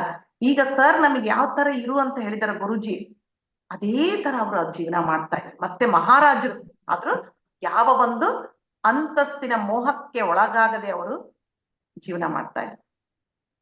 ಹಾಗೆ ಮೀನಾಕ್ಷಿಯ ತಂದೆ ಸಹ ದುಷ್ಯಂತ ಅವರು ಆದರ್ಶ ತಂದೆ ಆಗಿದ್ರು. ಅವರು ದುಷ್ಯಂತರು ಮೀನಾಕ್ಷಿಗೆ ಸದಾ ಚಿಕ್ಕ ಕೆಲಸ ದೊಡ್ಡ ಕೆಲಸ ಅಂತ ಯಾವುದೂ ಇಲ್ಲ, ಪ್ರತಿಯೊಂದು ಕೆಲಸದಲ್ಲಿ ಆತ್ಮವಿಟ್ಟು ಮಾಡಬೇಕು, ಆಗ ನಮಗೆ ತೃಪ್ತಿ ಸಿಗುತ್ತೆ ಅಂತ ಯಾವಾಗ್ಲೂ ಹೇಳ್ತಾ ಇರ್ತಾರೆ. ಇದು ನಮಗೂ ಸಹ ಅದ್ಭುತವಾದ ಮೆಸೇಜ್ ಮಾಸ್ಟರ್ಸ್. ಈಗ ನಾವು ಸೀತಾಯಣ್ಣ ಓದ್ತಾ ಹೋಗ್ತಿಲ್ಲ, ಪ್ರತಿಯೊಂದು ನಮ್ಮ ಈಗಿನ ಜೀವನಕ್ಕೆ ಅಳವಡಿಸುವಂತವ, ನಾವು ಅಳವಡಿಸಿಕೊಳ್ಳುವಂತ ಮೆಸೇಜ್ಗಳು ತುಂಬಾ ಸಿಗುತ್ತೆ. ಅದನ್ನ ನಾವು ಗಮನವಿಟ್ಟು ಕೇಳ್ಬೇಕು, ಅದನ್ನ ನಮ್ಮ ನಿತ್ಯ ಜೀವನದಲ್ಲಿ ಅಳವಡಿಸ್ಕೋಬೇಕು. ಜನಕರಾಜರಿಗೆ ಬಹಳ ವರ್ಷಗಳವರೆಗೆ ಮಕ್ಕಳಿರ್ಲಿಲ್ಲ. ಅವರೆಲ್ಲರೂ ಋಷಿಗಳ ಜೊತೆಗೆ ಸೇರಿ ಸಮಾವೇಶ ಮಾಡ್ತಾರೆ. ನನಗೆ ಒಬ್ಬ ಹೆಣ್ಣು ಮಗು ಬೇಕು, ಏನ್ ಮಾಡ್ಬೇಕು ಅಂತ ನೀವು ಹೇಳ್ರಿ ಅಂತೇಳಿ ಋಷಿಗಳನ್ನ ಕೇಳ್ತಾರೆ. ಅವರಿಗೆಲ್ಲ ಋಷಿಗಳಿಗೆಲ್ಲ ಆಶ್ಚರ್ಯ ಆಗ್ತೈತೆ. ಏನ್ ರಾಜ, ಯಾರಾದ್ರೂ ಪುತ್ರ ಬೇಕು ನಮ್ಮ ರಾಜ್ಯ ಮುಂದುವರ್ಸ್ಕೊಂಡು ಹೋಗಕ್ಕೆ ಅಂತ ಕೇಳ್ತಾರೆ, ನೀನಾದ್ರೂ ಹೆಣ್ಣು ಮಗನ್ ಕೇಳ್ತಾ ಇದೀಯಲ್ಲ ಅಂತ ಹೇಳ್ತಾರೆ. ಆಗ ಜನಕರಾಜರು ಎಷ್ಟು ಚೆನ್ನಾಗಿ ಆನ್ಸರ್ ಕೊಡ್ತಾರೆ, ರಾಜ್ಯ ಇವತ್ತಿರುತ್ತೆ ಹೋಗುತ್ತೆ, ನನಗೆ ಅದರ ಬಗ್ಗೆ ಯೋಚನೆ ಇಲ್ಲ. ಈ ಭೂಮಿ ತಾಯಿಯ ಸಂರಕ್ಷಣೆ ಶಾಂತಿ ನನಗೆ ಮುಖ್ಯ. ಇಂಥ ಒಂದು ಇಲ್ಲಿ ನಡೀತಾ ಇರೋ ವಿಧ್ವಂಸಗಳನ್ನು ತಡೆಯಲು ಸ್ವಯಂ ಆ ನಾರಾಯಣಿಯ ಜನ್ಮ ತೆಗೆದುಕೊಂಡು ಬರ್ಬೇಕು ಅಂತ ಹೇಳ್ತಾರೆ. ನನಗೋಸ್ಕರ ನಾನು ಕೇಳ್ತಾ ಇಲ್ಲ, ಈ ಭೂಮಿ ತಾಯಿಗೋಸ್ಕರ ಕೇಳ್ತಾ ಇದ್ದೀನಿ ಅಂತ ಹೇಳ್ತಾರೆ. ಅಂದ್ರೆ ಅವರಿಗೆ ಎಷ್ಟು ಪ್ರಜೆಗಳ ಮೇಲೆ ಪ್ರೀತಿ ನೋಡ್ರಿ. ಒಂದು ಮಾನವ ಕುಲದ ಮೇಲಾಗ್ಲಿ, ಪ್ರಜೆಗಳ ಮೇಲಾಗ್ಲಿ, ಈ ಭೂತಾಯಿಯ ಮೇಲಾಗ್ಲಿ ಅಷ್ಟೊಂದು ಅವರಿಗೆ ಪ್ರೀತಿ ಇತ್ತು. ನಂತರ ಆಯ್ತು ಅಂತೇಳಿ ಋಷಿಗಳ ಆದೇಶದಂತೆ ಜನಕ ಮಹಾರಾಜರು ಸುನಯನ ಮಾತೆ, ಸೀತಾಮಾತೆ ಅವರಮ್ಮ ಇಬ್ರು ಸೇರಿ ಒಂದು ಬಂಜರ ಭೂಮಿಯಲ್ಲಿ ಕುಳಿತು ಧ್ಯಾನ ಮಾಡ್ತಾರೆ. ಇಲ್ಲಿ ಮಾಸ್ಟರ್ಸ್ ನಾವು ಇನ್ನೊಂದು ವಿಷಯವನ್ನು ಗಮನಿಸ್ಬೇಕು ನೋಡ್ರಿ. ಮಗು ಬೇಕು ಅಂತೇಳಿ ಧ್ಯಾನ ಮಾಡ್ತಾರೆ. ನಮ್ಮ ಗುರುಗಳು ಸಹ ಹಾಗೆ ಅಲ್ಲ ಹೇಳೋದು, ಯಾವುದೇ ಬೇಕಂದ್ರು, ಏನೇ ಕೆಲಸ ಆಗ್ಬೇಕಂದ್ರು ಮೊದ್ಲು ಧ್ಯಾನ ಮಾಡಿ ನಂತರ ಕೆಲಸ ಅಂತ ಹೇಳಿ. ಅಂದ್ರೆ ಆ ಧ್ಯಾನದಿಂದ ಅವರಿಗೆ ಅವ್ರ ಮಗಳು ಹುಟ್ಟಿದ್ದಾಳೆ ಅಂತ ನಾವಿಲ್ಲಿ ತಿಳ್ಕೋಬೇಕು. ಯಾವಾಗ ಅವರು ಧ್ಯಾನ ಮಾಡ್ತಾ ಇರ್ತಾರೋ ಸ್ವಲ್ಪ ಸಮಯ ಆದ ತಕ್ಷಣ ಒಂದು ಚಿಕ್ಕ ಮಗುವಿನ ಅಳುವಿನ ಶಬ್ದ ಕೇಳಿಸುತ್ತೆ. ಆ ಶಬ್ದ ಕೇಳಿದ ತಕ್ಷಣ ಜನಕ ಮಹಾರಾಜರು ಕಣ್ಣು ತೆಗೆದು ಅಲ್ಲಿರೋ ಪ್ರಾಣಿಗಳನ್ನು ಉದ್ದೇಶಿಸಿ ಹೇಳ್ತಾರೆ, ನೋಡ್ರಿ ನಿಮ್ಮ ಅಮ್ಮ ಬರ್ತಾ ಇದ್ದಾಳೆ, ಆ ಭೂಮಿ ತಾಯಿಯನ್ನು ಸಂರಕ್ಷಿಸಲು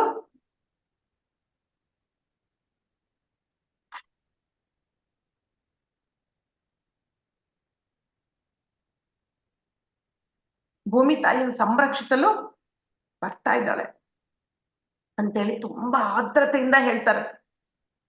ಅವಾಗ ನಮಗೆಲ್ಲ ಗೊತ್ತೇ ಇದೆಯಲ್ಲ, ಭೂಮಿಯನ್ನು ಉಳುವಾಗ ನೇಗಿಲಿನಿಗೆ ಸೀತಮ್ಮ ಸಿಗ್ತಾಳೆ. ಆಮೇಲೆ ಸೀತಮ್ಮ ಹೊರಗಡೆ ಬಂದ್ಮೇಲೆ ಪ್ರಕೃತಿಯೇ ಬದಲಾಗಿ ಎಲ್ಲ ಕಡೆ ಸಂಪೂರ್ಣವಾಗಿ ಆನಂದ ತುಂಬಿಡುತ್ತೆ. ಎಲ್ಲಿ ನೋಡಿದ್ರು ಆನಂದ. ಅಂದ್ರೆ ಆ ಮಾಸ್ಟರ್ ಸಾಮಾನ್ಯವಾದ ಸ್ತ್ರೀ ಅಲ್ಲ ಆಕೆ, ಒಬ್ಬ ಮಾಸ್ಟರ್ ಆಕೆ ಬಂದ್ಮೇಲೆ ಆ ಎನರ್ಜೀಸ್ ಹೇಗಿರ್ತವೆ ಅಂತ ನಾವು ಊಹಿಸ್ಕೊಳ್ಳೋಕೆ ಅಸಾಧ್ಯ. ನಂತರ ಸೀತಮ್ಮನನ್ನ ನೋಡಿಕೊಳ್ಳುವ ಒಂದು ಭಾಗ್ಯ ಮೀನಾಕ್ಷಿಗೆ ಸಿಗುತ್ತೆ. ಜನಕರಾಜರು ಯಾವಾಗ್ಲೂ ಅಡವಿಗೆ ಹೋಗಿ ಋಷಿಗಳ ಯೋಗಕ್ಷೇಮನ ವಿಚಾರಿಸ್ತಾ ಇರ್ತಾರೆ. ಅವ್ರು ಇಲ್ಲಿಗೆ ಹೋದ್ರು. ಸೀತಾ ಮಾತೆನ ಕರ್ಕೊಂಡು ಹೋಗ್ತಾ ಇರ್ತಾರೆ. ಚಿಕ್ಕೋಳಂತಾನು ನೋಡೋದಿಲ್ಲ. ಅವ್ರ ತಾಯಿ ಬೈತಾ ಇರ್ತಾರೆ, ಏನ್ರಿ ಅಷ್ಟು ಚಿಕ್ಕ ಮಗುನ ನೀವು ಅಡವಿಗೆ ಎಲ್ಲಂದ್ರಲ್ಲಿ ಕರ್ಕೊಂಡು ಹೋಗ್ತಿರೋದು. ಆದ್ರೂ ಜನಕ ಮಹಾರಾಜರು ಕೇಳ್ತಾ ಇರ್ಲಿಲ್ಲ. ಆಕೆ ಯಾರು ಅನ್ಕೊಂಡಿ ನೀನು? ನಿನ್ನ ಕಣ್ಣಿಗೆ ಆಕೆ ಮಾನವಳಾಗಿ ಕಾಣ್ತಿಲ್ಲ, ಆದ್ರೆ ಸಾಕ್ಷಾತ್ ನಾರಾಯಣಿ ಸ್ವರೂಪ, ಲಕ್ಷ್ಮೀ ದೇವಿಯ ಸ್ವರೂಪ ಆಕೆ ಅಂತ ಹೇಳಿದ್ಮೇಲೆ ಅವರು ಸುಮ್ನೆ ಆಗ್ತಾರೆ. ಸೀತಾ ಮಾತೆಗೆ ಅಷ್ಟೇ, ಆಕೆಯೂ ಅಷ್ಟೇ ಪ್ರಕೃತಿ ಪ್ರೇಮಿ, ಪ್ರಾಣಿಗಳಂದ್ರೆ ಇಷ್ಟ, ಎಲ್ಲವೂ ಇಷ್ಟ ಆಕೆಗೆ. ಒಂದು ಸಲ ಆಕೆ ಅಡವಿಗೆ ಹೋಗ್ತಾಳೆ. ಅಂದ್ರೆ ಅರಮನೆಗೆ ಕುತ್ಕೊಂಡಿರ್ತಾಳೆ, ಇದ್ದಕ್ಕಿದ್ದಂಗ ಓಡೋಗ್ಬಿಡ್ತಾಳೆ ಹೊರಗಡೆ, ಅಡವಿಗೆ ಹೋಗ್ಬಿಡ್ತಾಳೆ. ನೋಡ್ತಾರೆ ಅಲ್ಲಿ ಅವಳಿಂದ ಮೀನಾಕ್ಷಿ ಸಹ ಹೋಗ್ತಾಳೆ. ಅಲ್ಲಿ ಒಂದು ಪ್ರಾಣಿ ಗಾಯ ಆಗಿ ನರಳ್ತಾ ಇರ್ತದೆ. ಆ ಚಿಕ್ಕ ಪ್ರಾಣಿಗೆ ಶುಶ್ರೂಷೆ ಮಾಡ್ತಾಳೆ. ಗಾಯ ಎಲ್ಲ ಒರೆಸ್ಬಿಟ್ಟು ಫಸ್ಟ್ ಎಲ್ಲ ನೀರ್ ಹಾಕಿ ತೊಳೆದು ಒರೆಸಿ ಅದಕ್ಕೆ ಎಲೆಗಳ ರಸ ಎಲ್ಲ ಹಾಕ್ತಾಳೆ. ನೋಡ್ರಿ, ಅಡವಿಯಲ್ಲಿ ಆ ಪ್ರಾಣಿ ಒದ್ದಾಡ್ತಾ ಇದ್ದ, ಅಮ್ಮ ಇರೋದು ಅರಮನೆಯಲ್ಲಿ. ಅಮ್ಮನಿಗೆ ಹೇಗೆ ಗೊತ್ತಾಯ್ತು ನೋಡ್ರಿ, ಅಂದ್ರೆ ಅವಳ ಪ್ರೀತಿ ಹಾಗಿತ್ತು ಅವಳಿಗೆ. ಒಂದು ಸಲ ಇದ್ದಕ್ಕಿದ್ದಂಗ ಸೀತಾಮಾತೆ ಅಡವಿಗೆ ಹೋಗಿ ಔಷಧೀಯ ಮೂಲಿಕೆಗಾಗಿ ಹುಡುಕಾಡ್ತಾ ಇದ್ರು. ಅಲ್ಲಿ ಸಿಗೋದೇ ಇಲ್ಲ ಆಕೆಗೆ ಬೇಕಾದ ಮೂಲಿಕೆ. ಅಲ್ಲಿರೋ ಪ್ರಕೃತಿಯನ್ನು ಕೇಳ್ತಾಳೆ, ಪಕ್ಷಿಗಳನ್ನ ಕೇಳ್ತಾಳೆ, ಅದರ ಭಾಷೆಯನ್ನ ಅರ್ಥ ಮಾಡಿಕೊಂಡು ಮೂಲಿಕೆಯನ್ನು ಹುಡುಕೊಂಡು ಬರ್ತಾಳೆ. ನಂತರ ಆ ಮೂಲಿಕೆ ತಗೊಂಡು ಚೆನ್ನಾಗಿ ಅರ್ದ್ಬಿಟ್ಟು ರಸ ಹಿಂಡಿ ಒಬ್ಬ ಸಾಧುಗೆ ಹೋಗಿ ಕೊಡ್ತಾಳೆ. ಆ ಸಾಧುಗೆ ಆಶ್ಚರ್ಯ, ಏನಮ್ಮ ಇದು ನನಗ್ ಕೊಡ್ತಾ ಇದೆಯಲ್ಲ, ನೀವು ಹೊಟ್ಟೆ ನೋವಿನಿಂದ ನರಳುತ್ತಾ ಇದೆಯಲ್ಲ, ಅದಕ್ಕೆ ನಿಮಗೆ ಕೊಡ್ತಾ ಇದ್ದೀನಿ, ಇದನ್ನ ತಗೊಳ್ರಿ, ನಿಮ್ಮ ನೋವೆಲ್ಲ ಹೊರಟೋಗುತ್ತೆ ಅಂತ ಹೇಳ್ತಾರೆ. ನೋಡ್ರಿ ಎಷ್ಟೊಂದು ಕರುಣಾ ಹೃದಯ ಮಾತೆ. ಇದೆಲ್ಲ ನಡೆಯುವಾಗ ಅಮ್ಮನಿಗೆ ಎಷ್ಟು ವರ್ಷ ಗೊತ್ತಾ? ಕೇವಲ 2 ವರ್ಷ. ಹೀಗೆ ಸೀತಾಮಾತೆ ಪ್ರತಿಯೊಬ್ಬ ಪ್ರಾಣಿಯ ಒಂದು ನೋವಿಗೂ ಮನುಷ್ಯರ ನೋವಿಗೂ ಮಿಡಿತಾ ಇದ್ರು. ಅವಾಗ ನಮಗಿದೆಲ್ಲ ಕೇಳ್ತಾ ಇದ್ರೆ ಏನನ್ಸತ್ ಗೊತ್ತಾ? ಅಬ್ಬಾ, ಆ ಸೀತಾಮಾತೆ ಇರ್ಬೇಕಾರೆ ಮಿಥಿಲೆಯಲ್ಲಿರುವ ಜನರು ಎಷ್ಟು ಅದೃಷ್ಟವಂತರಲ್ಲ. ಆ ತಾಯಿಯನ್ನು ಸ್ವತಃ ನೋಡಿದ್ದಾರೆ, ಅವರ ಜೊತೆಗೆ ಜೀವನ ಮಾಡಿದ್ದಾರೆ. ಈಗ ನಮಗೂ ಸಹ ಅಷ್ಟೇ ಅಲ್ಲ, ಗುರುಗಳ ಜೊತೆಗಿದ್ವಿ. ಈ ಗುರುಗಳು ಬೇರೆ ಯಾರು ಅಲ್ಲ, ಭಗವಂತ ಸ್ವರೂಪಿ ನಮ್ಮ ಪತ್ರಿಜಿ ಗುರುಗಳು. ಈಗ ಎಷ್ಟೋ ಜನ ಹೇಳ್ತಿರ್ತಾರೆ, ಅಬ್ಬಾ ನೀವೆಲ್ಲಾ ಗುರುಗಳನ್ನ ನೋಡಿದಿರಾ, ನಿಮ್ ಮನೆ ಕರ್ಸ್ಕೊಂಡಿದ್ದೀರಾ, ನೀವೆಷ್ಟು ಭಾಗ್ಯವಂತರು ಅಂತ. ನಿಜವಾಗ್ಲೂ ನಾವು ಭಾಗ್ಯವಂತರೇ. ಅಂತಹ ಭಗವಂತ ಇರುವ ಕಾಲದಲ್ಲಿ ನಾವು ಜೀವಿಸ್ತಾ ಇದ್ವಿ. ನಮ್ಮ ಮನೆಗಳಿಗೆ ಬಂದಿದ್ದಾರೆ, ಅವರನ್ನ ನೋಡಿದೀವಿ, ಜೊತೆ ಕುತ್ಕೊಂಡು ಮಾತಾಡಿದೀವಿ ಅಂತ ಅನ್ಸುತ್ತೆ. ನಿಜವಾಗ್ಲೂ ಎಷ್ಟೋ ಮನಸ್ಸಿಗೆ ಸಂತೋಷ ಆಗುತ್ತೆ. ಒಂದು ಸಲ ನೋಡ್ರಿ, ಸೀತಾಮಾತೆ ಪ್ರಕೃತಿಯ ಒಂದು ಕಾಳಜಿ ಎಷ್ಟಿತ್ತಂತೆ, ಒಬ್ಬ ಸಾಧು ಆಶ್ರಮ ಕಟ್ಕೊಂತಾನೆ, ಚಿಕ್ಕದಾಗಿ ಒಂದು ಆಶ್ರಮ ಕಟ್ಕೊಂಡು ಜನಕ ಮಹಾರಾಜರನ್ನ ಆಹ್ವಾನ ಮಾಡ್ತಾರೆ. ಸಹಜವಾಗಿ ಜನಕ ಮಹಾರಾಜರ ಜೊತೆಗೆ ಸೀತಾಮಾತೆನೂ ಹೋಗ್ತಾಳೆ. ಜನಕ ಮಹಾರಾಜರು ಒಳಗಡೆ ಎಂಟ್ರಿ ಪಡಿತಾರೆ, ಅದ್ರ ಸೀತಮ್ಮ ಹೊರಗಡೆ ಇರ್ತಾಳೆ. ಬಾಮ್ಮ ಅಂದ್ರೂ ಬರಲ್ಲ. ಯಾಕೆ ಅಂದ್ರೆ ನೀವೊಂದ್ ತಪ್ಪು ಮಾಡಿದ್ದೀರಾ ಅಂತ. ಏನಮ್ಮ ಅಂದ್ರೆ, ನಿಮಗೆ ಈ ಕುಟೀರ ಕಟ್ಟಕ್ಕೆ ಮರ ಎಲ್ಲಿ ಸಿಕ್ತು ನಿಮಗೆ, ಸಾರಿ ಕಟ್ಟಿಗೆ ಎಲ್ಲಿ ಸಿಕ್ತು ಅಂತ. ಮರನ್ ಕಡ್ದೆ ಅಂತ. ತಪ್ಪಲ್ವಾ ಅಂತ. ಹೌದಮ್ಮ, ಮತ್ ನಾವೇನ್ ಮಾಡ್ಬೇಕು, ನಮ್ ಕಟ್ಕೋಬೇಕಂದ್ರೆ ಮರನ್ ಕಡಿಲೇಬೇಕು ಅಂತ. ಅವಾಗ ಅವಳು ಒಂದು ಮೆಸೇಜ್ ಕೊಡ್ತಾಳೆ, ಮಾಸ್ಟರ್ಸ್ ಆಯ್ತು, ನೀವು ನಿಮಗೋಸ್ಕರ ಮರನ ಕಡೀರಿ, ತಪ್ಪಲ್ಲ, ಆದ್ರೆ ಒಂದು ಮರನ ಕಡಿದ್ರೆ 2 ಗಿಡಗಳನ್ನು ನೀವು ನೆಡಬೇಕು ಅಂತೇಳಿ ಒಂದು ಅದ್ಭುತವಾದ ಮೆಸೇಜ್ ಅನ್ನು ಕೊಟ್ಟಿದ್ದಾಳೆ. ಇದು ನಮಗೆಲ್ಲರಿಗೂ ಸಹ ಒಂದು ಮೆಸೇಜ್. ಈಗ ಈ ತರ ನೀವು ಮಾಡಿದ್ರೆ ಪ್ರಕೃತಿ ಮಾತೆಗೆ ಮಾಡುವ ಒಂದು ದೊಡ್ಡ ಸೇವೆ, ಅದರಿಂದ ನಿಮ್ಮನ್ನು ನೀವು ಕಾಪಾಡಿಕೊಳ್ಳುತ್ತೀರಾ ಅಂತ ಹೇಳ್ತಾಳೆ. ಹೀಗೆ ಸೀತಾಮಾತೆ ನಿಧಾನವಾಗಿ ಬೆಳೀತಾ ಬರ್ತಾಳೆ. ಸತ್ಯಯುಗದಲ್ಲಿ ಜನರು ತುಂಬಾ ಹೃದಯವಂತಿಕೆ ಉಳ್ಳವರಾಗಿದ್ರು, ಸಂಪೂರ್ಣವಾಗಿ ಒಂದು ಹಾರ್ಟ್ ಎನರ್ಜಿ ಜೊತೆಗೆ ಕನೆಕ್ಟ್ ಆಗಿದ್ರು, ಅವರ ಸೋಲ್ ಕಾನ್ಶಿಯಸ್ ಜೊತೆಗೆ ಇರ್ತಾ ಇದ್ರು, ಅವ್ರು ಸದಾ ಧ್ಯಾನ ಸ್ಥಿತಿಯಲ್ಲೇ ಇರ್ತಾ ಇದ್ರು. ಅಂತಹ ಸ್ಥಿತಿಯಲ್ಲಿ ಇದ್ದಾಗ ಅವರು ಹೇಳುವ ಒಂದು ವಾಕು ಹೇಗೆ ಇರ್ತಿತ್ತು ಅಂತ ನೀವೇ ಊಹಿಸ್ಕೊಳ್ಳಿ. ಆವಾಗಿನ ಕಾಲದಲ್ಲಿ, ಅಂದ್ರೆ ಸತ್ಯಯುಗದಲ್ಲಿ ನ್ಯಾಯಾಲಯಗಳೇ ಇರ್ತಾ ಇರ್ಲಿಲ್ಲ, ಋಷಿಗಳೇ ನ್ಯಾಯ ನಿರ್ಣಯ ಮಾಡ್ತಾ ಇದ್ರು. ಆದ್ರೆ ನಿಧಾನವಾಗಿ ಯುಗದ ಮಾರ್ಪಾಡು ನಡೆಯುತ್ತೆ. ಸತ್ಯಯುಗದಿಂದ ತ್ರೇತಾಯುಗಕ್ಕೆ ಕಾಲ ಮುಂದೆ ಬರುತ್ತೆ. ಭೂಮಿ ಗ್ಯಾಲಕ್ಟಿಕ್ ಮ್ಯಾಗ್ನೆಟಿಸಮ್ ಮೆಲ್ಲಗೆ ದೂರ ಸರಿತಾ ಬರುತ್ತೆ. ಅದ್ ಏನಪ್ಪ ಗ್ಯಾಲಕ್ಟಿಕ್ ಮ್ಯಾಗ್ನೆಟಿಸಮು, ಯುಗಗಳು ಯಾಕೆ ಆ ಎನರ್ಜೀಸ್ ಇಂದ ದೂರ ಬರುತ್ತೆ ಅಂದ್ರೆ ಮುಂದೆ ಇನ್ನ ಮೋಸ್ಟ್ಲಿ ನೆಕ್ಸ್ಟ್ ಅಂದ್ರೆ ನಾಳೆ ನಾವು ತಿಳ್ಕೊಡೋಣ ಡೀಟೇಲ್ ಆಗಿ. ಆಗ ಯಾವಾಗ ಗ್ಯಾಲಕ್ಟಿಕ್ ಮ್ಯಾಗ್ನೆಟ್ಸ್ ಮೆಲ್ಲಗೆ ದೂರ ಸರಿತಾ ಬರುತ್ತೋ ಭೂಮಿ, ಇನ್ನರ್ ಚೇಂಜಸ್ ತುಂಬಾ ಆಗ್ತಾ ಇತ್ತು, ಆಧ್ಯಾತ್ಮಿಕತೆ ನಿಧಾನವಾಗಿ ಕಡಿಮೆ ಆಗ್ತಾ ಬಂತು. ಸತ್ಯಯುಗದಿಂದ ತ್ರೇತಾಯುಗಕ್ಕೆ ಬಂದಾಗ ಋಷಿಗಳಲ್ಲಿಯೂ ಸಹ ತುಂಬಾ ಬದಲಾವಣೆ ಬರುತ್ತೆ. ಋಷಿಗಳು ಶಾಪ ಕೊಡೋ ಅಭ್ಯಾಸವನ್ನು ಮಾಡಿಕೊಳ್ತಾರೆ. ಇದಕ್ಕೆ ಉದಾಹರಣೆ ಮೀನಾಕ್ಷಿಯ ಜೀವನ. ಯಾಕೆ ಮೀನಾಕ್ಷಿಗೆ ಶಾಪ ಇತ್ತು ಅಂತ ಆಗ್ಲೇ ಹೇಳಿದಲ್ಲ, ಯಾಕೆಂದ್ರೆ ಮೀನಾಕ್ಷಿಯ ಮುತ್ತಾತ ಒಬ್ಬ ಋಷಿಗೆ ಮಾಡಿದ ಅಪಕಾರಕ್ಕೆ ಆ ಋಷಿ ಅವರ ವಂಶ ಪಾರಂಪರ್ಯಕ್ಕೆ ಶಾಪವನ್ನು ಕೊಟ್ಟಿರ್ತಾರೆ. ಆ ಒಂದು ಶಾಪದಿಂದ ಮೀನಾಕ್ಷಿಯ ವಂಶಜರೆಲ್ಲ ಕಷ್ಟವನ್ನು ಅನುಭವಿಸ್ತಾ ಇರ್ತಾರೆ. ಸೀತಾಮಾತೆಗೆ ಇದೆಲ್ಲ ಗೊತ್ತಿತ್ತು, ಆದ್ರೆ ಋಷಿಗಳ ಶಾಪದ ವಿರೋಧ ಹೋಗುವುದು ಸರಿಯಲ್ಲ ಅಂತ ತಿಳಿದ್ಬಿಟ್ಟು ಆಕೆ ಸುಮ್ಮನೆ ಇರ್ತಾಳೆ. ಆದ್ರೂ ಸಹ ಇದನ್ನು ಬದಲಾಯಿಸೋ ಒಂದು ಉದ್ದೇಶ ಮಾತೆಗಿತ್ತು. ಅದಕ್ಕೋಸ್ಕರ ಅವಳು ತನ್ನ ತಂದೆಗೆ ಈ ನ್ಯಾಯ ತೀರ್ಮಾನಿಸುವ ಕೆಲಸ ಋಷಿಗಳಿಗೆ ಕೊಡಬಾರ್ದು, ಯಾಕೆಂದ್ರೆ ಅವರು ನ್ಯಾಯ ನಿರ್ಣಯ ಕೊಡುವಾಗ ರಾಗದ್ವೇಷಗಳಿಗೆ ಒಳಗಾಗ್ತಾರೆ ಅಂತ ಹೇಳ್ತಾಳೆ. ಅದಕ್ಕೋಸ್ಕರ ಪ್ರತಿಯೊಂದು ಊರುಗಳಲ್ಲಿ ಡೆಮಾಕ್ರಸಿ ಸ್ಥಾಪಿಸಿ ಪ್ರಜೆಗಳೇ ತಮ್ಮ ನ್ಯಾಯ ನಿರ್ಣಯವನ್ನು ಮಾಡಿಕೊಳ್ಳುವಂತಾಗ್ಬೇಕು ಅಂತೇಳಿ ಒಂದು ಸಲಹೆ ಕೊಡ್ತಾಳೆ. ನೋಡಿ ಫ್ರೆಂಡ್ಸ್, ಆಗ ತ್ರೇತಾಯುಗದಲ್ಲಿಯೇ ಡೆಮಾಕ್ರಸಿಯನ್ನು ಅಮ್ಮ ತರ್ತಾಳೆ. ಹೀಗೆ ಸ್ವಶಾಸನಕ್ಕೆ ಒಂದು ಬುನಾದಿಯನ್ನು ಹಾಕ್ತಾಳೆ. ಹೀಗೆ ಸೀತಮ್ಮ ತಂದೆಯ ಅದ್ಭುತವಾದ ಪಾಲನೆಯಲ್ಲಿ ಅದ್ಭುತವಾಗಿ ಬೆಳೀತಾಳೆ. ಉತ್ತಮವಾದ ಸಂಸ್ಕಾರವನ್ನು ಮೈಗೂಡಿಸ್ಕೊಳ್ತಾಳೆ. ತಂದೆಯ ಸರಿಸಮ ರಾಣಿಯಾಗಿ ನಿಂತು ಪ್ರಜೆಗಳಿಗೋಸ್ಕರ ದುಡಿತಾಳೆ. ಅಷ್ಟೇ ಅಲ್ಲ, ಋಷಿಗಳಿಂದ ವೇದ ಉಪನಿಷತ್ ಕಲಿತಾಳೆ. ವಿದ್ಯಾಭ್ಯಾಸ ಅರಮನೆಯಲ್ಲಿಯೇ ನಡೀತಾ ಇರುತ್ತೆ. ಹಾಗೆಲ್ಲ ನಮ್ಮ ಮಾಮೂಲಲ್ಲ, ತಂದೆಯಿಂದ ಆತ್ಮವಿದ್ಯೆಯನ್ನು ಕಲಿತಾಳೆ. ಇದು ತುಂಬಾ ಮುಖ್ಯ. ನಮ್ಮ ಆತ್ಮಶಕ್ತಿಯಿಂದ ಕೆಲಸಗಳನ್ನು ಹೇಗೆ ನೆರವೇರಿಸಿಕೊಳ್ಳಬಹುದು ಎಂಬುದನ್ನು ಸಹ ಅವಳು ಕಲಿತಳು. ಜನಕ ಮಹಾರಾಜರು ಅವಸರವಿದ್ದಾಗ ಸ್ವತಃ ತಾವೇ ನೇಗಿಲನ್ನು ಹಿಡಿದು ಹೊಲದಲ್ಲಿ ಕೆಲಸ ಮಾಡ್ತಾ ಇದ್ರು. ಅದೇ ತರ ತಂದೆಯಂತೆಯೇ ಸೀತಾಮಾತೆ ಕೂಡ ಚಿಕ್ಕ ವಯಸ್ಸಿನಲ್ಲಿಯೇ ನೇಗಿಲನ್ನು ತಾನೂ ಹಿಡಿದುಕೊಂಡು ತಂದೆಯ ಜೊತೆ ಕೆಲಸ ಮಾಡ್ತಾ ಇದ್ಲು. ಇದೆಲ್ಲ ನೋಡ್ತಾ ಇದ್ರೆ ಅವಳ ತಾಯಿಗೆ ಆಶ್ಚರ್ಯ ಆಗ್ತದೆ. ಈ ಒಂದು ಪುಟ್ಟ ಮಗು ನೇಗಿಲನ್ನು ಇಟ್ಕೊಂಡು ಅವ್ರ ಅಪ್ಪನ ತರ ಕೆಲಸ ಮಾಡ್ತಾ ಇದ್ದಾಳಂತ ಸಂತೋಷ ಆಶ್ಚರ್ಯ ಎರಡೂ ಉಂಟಾಗ್ತದೆ ತಾಯಿಗೆ. ಸ್ನೇಹಿತರೆ, ಇದೆಲ್ಲ ನೋಡಿದ್ರೆ ಏನ್ ಅನ್ಸುತ್ತೆ ನಮಗೆ? ದೈಹಿಕ ಶಕ್ತಿಗಿಂತಲೂ ಮಾನಸಿಕ ಶಕ್ತಿ ತುಂಬಾ ಅವಶ್ಯಕ. ನಾವು ಮನಸ್ಸಿನಲ್ಲಿ ಒಂದು ಸಂಕಲ್ಪ ಮಾಡಿಕೊಂಡ್ರೆ ಈ ಭೌತಿಕ ಶಕ್ತಿ ಏನಿದೆಲ್ಲ ಆತ್ಮಶಕ್ತಿಯಾಗಿ ಮಾರ್ಪಾಡಾಗುತ್ತೆ. ಇದೇ ಅಮ್ಮನ ಮೆಸೇಜ್. ಹಾಗಾದ್ರೆ ನೀವು ಕೇಳ್ಬೋದು, ಆತ್ಮಶಕ್ತಿಯಾಗಿ ಮಾರ್ಪಾಡಾದ್ರೆ ಏನಾಗುತ್ತೆ? ನಿಜ. ಯಾಕೆಂದ್ರೆ ಆತ್ಮಶಕ್ತಿಯಿಂದ ನಾವು ಎಷ್ಟು ಬೇಕಾದ್ರೂ ಕೆಲಸ ಮಾಡ್ಬೋದು, ಅದ್ಭುತಗಳನ್ನು ಸಾಧಿಸ್ಬೋದು. ಅದಕ್ಕೆ ಕೊನೆ ಎಂಬುದೇ ಇಲ್ಲ.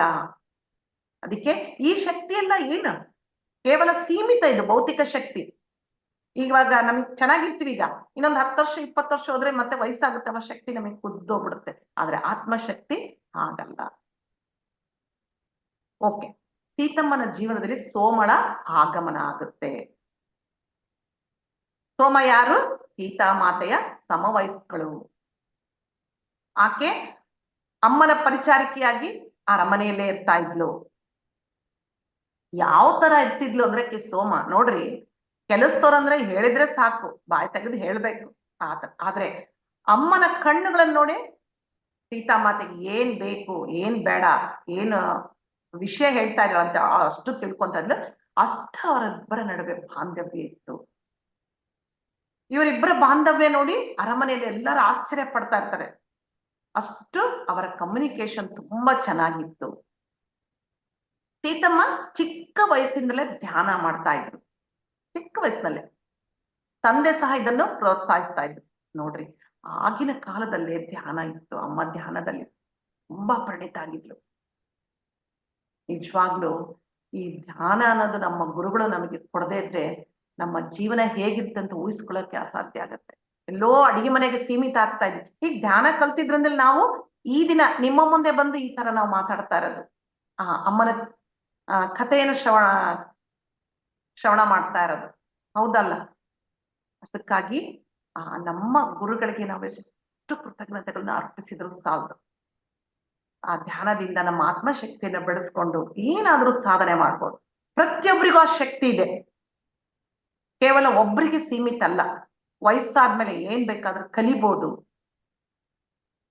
ಬೆಂಗಳೂರಲ್ಲಿ ನಮ್ಮ ಕೋ-ಸಿಸ್ಟರ್ ಮಗಳು ಪೇಂಟಿಂಗ್ ಹೇಳ್ಕೊಡ್ತಾ ಇದ್ದಾರೆ. ಅಲ್ಲಿ 70 ವರ್ಷದ ಒಬ್ಬ ಮುದುಕ ಬಂದು ಪೇಂಟಿಂಗ್ ಕಲ್ತು ಒಂದು ಪೇಂಟ್ ಮಾಡಿದ್ದಾರೆ. ಅವ್ರು ಅದ್ಭುತವಾಗಿದೆ, ಅದು ನೋಡಿದೆ ನಾನು. ಹೇಗ್ ಸಾಧ್ಯ ಆಯ್ತು? 70 ವರ್ಷದವರು ಮನೇಲೆ ಕುತ್ಕೊಂಡಿರ್ತಾರೆ, ಇದ್ರೆ ಏನೋ ಒಂದು ಅಡಚಣೆ, ಕಣ್ಣು ಕಾಣಲ್ಲ, ಕಿವಿ ಕೇಳಲ್ಲ, ಆ ತರ ಇರುತ್ತೆ. ಆದ್ರೆ ಆ ವಯಸ್ಸಾದವರು ಆ ತರ ಮಾಡ್ತಾರೆ. ಅದಕ್ಕೆ ಯಾವತ್ತು ನಮ್ಮ ದೇಹಕ್ಕೆ ವಯಸ್ಸಾಗುತ್ತೆ ವಿನಃ ಮನಸ್ಸಿಗೆ ವಯಸ್ಸು ಇಲ್ಲ. ಅದು ನಿತ್ಯ ಯೌವನವಾಗಿರುತ್ತೆ. ಆ ತರ ಮಾಡ್ಕೊಳ್ಳೋದು ಯಾರ ಕೈಯಲ್ಲಿದೆ? ನಮ್ಮ ಕೈಯಲ್ಲಿದೆ. ನಾವು ಸತತವಾಗಿ ಧ್ಯಾನದ ಅಭ್ಯಾಸ, ಸ್ವಾಧ್ಯಾಯ, ಸತ್ಸಂಗಗಳಲ್ಲಿ ಇದ್ರೆ ಖಂಡಿತವಾಗಿ ನಾವು ಅದೇ ತರ ಇರ್ತೀವಿ. ಓಕೆ, ಮತ್ತೆ ವಿಷಯಕ್ಕೆ ಬರೋಣ. ಸೀತಾಮಾತೆ ಚಿಕ್ಕವಳಿದ್ದಾಗ ಅವಳು ಧ್ಯಾನ ಮಾಡ್ತಾ ಇದ್ಲು, ತಂದೆ ಸಹ ಅದನ್ನು ಪ್ರೋತ್ಸಾಹಿಸ್ತಿದ್ರು. ಆದ್ರೆ ಒಂದೊಂದು ಸಲ ತಂದೆಯ ಮನಸ್ಸಿಗೆ ಚಡಪಡಿಕೆ ಶುರುವಾಗ್ತಿತ್ತು. ಏನು? ಅಯ್ಯೋ, ಅಮ್ಮ ಧ್ಯಾನ ಮಾಡ್ಲಿ ಪರವಾಗಿಲ್ಲ ಅಂದ್ರೆ ಗಂಟೆಗಟ್ಲೆ ಕುತ್ಕೊಂಡ್ಬಿಡ್ತಿದ್ಲು. ಅಕಸ್ಮಾತ್ ಧ್ಯಾನಕ್ಕೆ ಕುತ್ಕೊಂಡು ಅವಳು ವಾಪಸ್ ಈ ಪ್ರಪಂಚಕ್ಕೆ ಬರ್ದೇ ಇದ್ರೆ? ಯಾಕೆ? ಅವಳು ನಾರಾಯಣಿ ಸಾಕ್ಷಾತ್, ಮತ್ತೆ ಅಲ್ಲಿ ವೈಕುಂಠಕ್ಕೆ ಹೋಗ್ಬಿಟ್ರೆ ನಾನೇನ್ ಮಾಡ್ಲಿ, ನನ್ನ ಗತಿ ಏನು ಅಂತ ಆ ತಂದೆಯ ಮನಸ್ಸು ಚಳಪಡಿಸ್ತಾ ಇತ್ತು. ಒಂದ್ಸಲ ಹೀಗೆ ಅಡವಿಗೆ ಹೋಗಿ ಧ್ಯಾನಕ್ಕೆ ಕುತ್ಕೊಂಡ್ಬಿಡ್ತಾಳಮ್ಮ. ಕುತ್ಕೊಂಡ್ಮೇಲೆ ಅರಮನೆಯಲ್ಲೆಲ್ಲ ಹುಡುಕ್ತಾರೆ, ಕಾಣೋದಿಲ್ಲ. ಸರಿ ಅಂತೇಳಿ ಅಡವಿಗೆ ಹುಡ್ಕೊಂಡ್ಬರ್ತಾರೆ. ಅಮ್ಮ ಅಲ್ಲಿ ಧ್ಯಾನಕ್ಕೆ ಕುತ್ಕೊಳ್ತಾರೆ. ಗಂಟೆಗಳಾಗ್ತವೆ, ಅಮ್ಮ ಎದ್ದೊಳದೇ ಇಲ್ಲ. ಒಂದು ದಿನ ಕಳೆಯುತ್ತೆ. ಸೋಮ ಮತ್ತು ಮೀನಾಕ್ಷಿ ತುಂಬಾ ಪ್ರಯತ್ನ ಮಾಡ್ತಾರೆ, ಆದ್ರೆ ಅಮ್ಮ ಎದ್ದೇಳೋದೇ ಇಲ್ಲ. ಆವಾಗ ಜನಕರಾಜರು ಸಹ ತಾವು ಪಕ್ಕಕ್ಕೆ ಧ್ಯಾನಕ್ಕೆ ಕೂತು ಅಮ್ಮನ ಜೊತೆ ಕನೆಕ್ಟ್ ಆಗಿ ಎಚ್ಚರಿಸಲು ತುಂಬಾ ಪ್ರಯತ್ನ ಮಾಡ್ತಾರೆ. ಆದ್ರೂ ಸೀತಾಮಾತೆ ಎದ್ದೇಳೋದಿಲ್ಲ. ಆದ್ರೆ ಸ್ವಲ್ಪ ಸಮಯದ ನಂತರ ಅಮ್ಮ ಎಚ್ಚರಗೊಳ್ತಾಳೆ. ಮುಖದಲ್ಲಿ ಮಂದಹಾಸ ಇರುತ್ತೆ.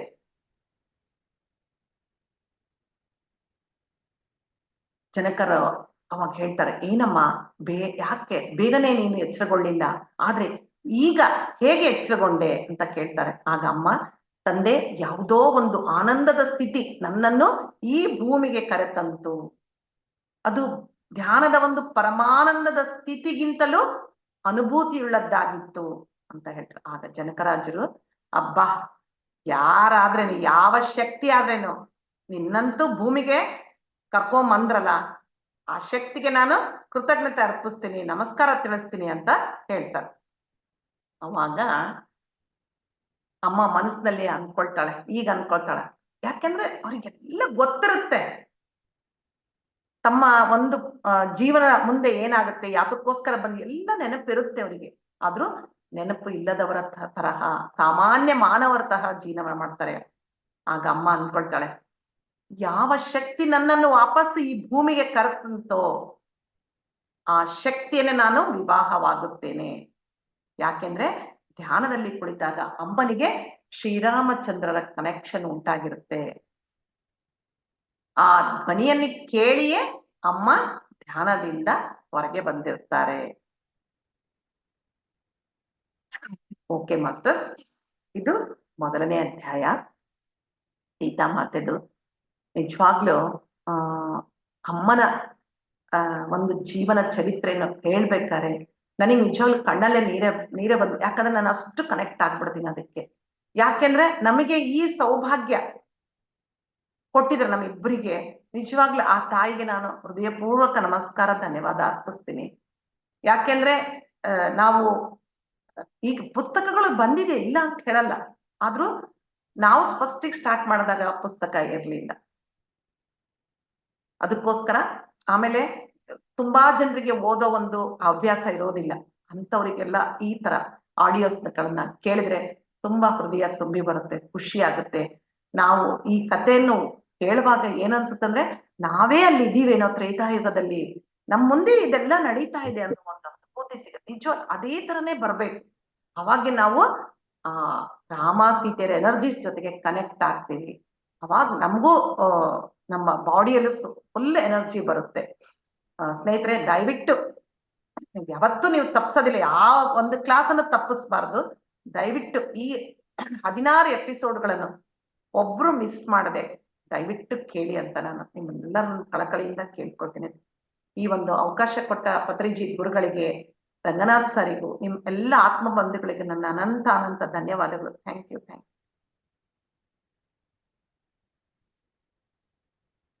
You so much ma'am. ತುಂಬಾ ಧನ್ಯವಾದಗಳು. ಮೊದಲನೇ ಸೆಷನ್ ಇವತ್ತು ಶುರು ಮಾಡ್ಕೊಂಡಿದ್ವಿ. ಮೊದಲನೇ ಅಧ್ಯಾಯ ಅದ್ಭುತವಾಗಿದೆ. ಅಂದ್ರೆ ಹೇಳ್ಬೇಕಂದ್ರೆ ನಾವು ಎಷ್ಟೋ ಆಳವಾದ ಕನೆಕ್ಷನ್ ಸೀತಾಮಾತೆ ಜೊತೆಗೆ ಪ್ರತಿಯೊಬ್ಬರಿಗೂ ಆಗತ್ತೆ. ನಿಮ್ಮ ಮಾತುಗಳು ಅಷ್ಟು ಆಳವಾದಿದೆ. ಅದಕ್ಕೋಸ್ಕರ ಅದ್ರ ಒಳಗಡೆ ಇರುವಂತ ಎನರ್ಜಿ, ಆ ಶಕ್ತಿ ಇದೆಯಲ್ಲ, ಆ ಶಕ್ತಿ ಪ್ರತಿಯೊಬ್ಬರನ್ನು ಸಂಪರ್ಕ ಹೊಂದಿಸ್ತದೆ. ಅಂದ್ರೆ ಸೀತಾಮಾತೆ ಜೊತೆಗೆ ಅದ್ಭುತವಾಗಿದೆ ಅದು. ಸೊ ಈಗ ಯಾರ ಸ್ನೇಹಿತರಿಗೆ ಯಾರ ಪ್ರಶ್ನೆಗಳಿದ್ರೆ ಅವ್ರಿಗೆ ಏನಾದ್ರು ಸಂಶಯಗಳು ಇಲ್ಲ ಅಂದ್ರೆ ಇವತ್ತಿನ ಟಾಪಿಕ್ ಇಂದ, ಮತ್ತೆ ಅವ್ರಿಗೆ ಏನಾದ್ರು ಅನುಭವಗಳಿದ್ರೆ ಇವತ್ತು ನೀವು ಸಬ್ಜೆಕ್ಟ್ ಹೇಳುವಾಗೂ ಅವ್ರಿಗೆ ಅನುಭವಗಳು ಆಗಿರ್ಬೋದು ಈಗಾಗಲೇ. ಅಂದ್ರೆ ಸೀತಾಮಾತೆ ಜೊತೆಗೆ ಅವ್ರು ಕನೆಕ್ಟ್ ಆಗಿರ್ಬೋದು ಅಂತ ನಾನು ಭಾವಿಸ್ತೀನಿ. ಸೊ ಸ್ವಲ್ಪ ತಿಳ್ಕೊಳೋಕೆ ಪ್ರಯತ್ನ ಮಾಡೋಣ. ತ್ರಿವೇಣ್ ರಾಜ್ ಅವರೇ ಮಾತಾಡಿ. ನಮಸ್ತೆ ಮೇಡಮ್. ನಮಸ್ತೆ ಮೇಡಮ್.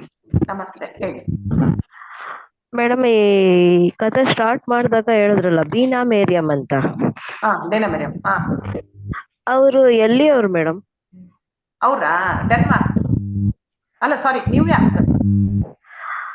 ಅವರು ಸೀತಾಯಣ ಬಗ್ಗೆ ತಿಳ್ಕೊಂಡಿದಾರಲ್ಲ, ಇದು ನಡೆದಿದ್ದು ನಮ್ಮ ಇಂಡಿಯಾದಲ್ಲಿ ಅಂತ ನಾವ್ ಅನ್ಕೊಂತೀವಲ್ವಾ, ಅದಕ್ಕೆ ಕೇಳಿದೆ ಮೇಡಮ್.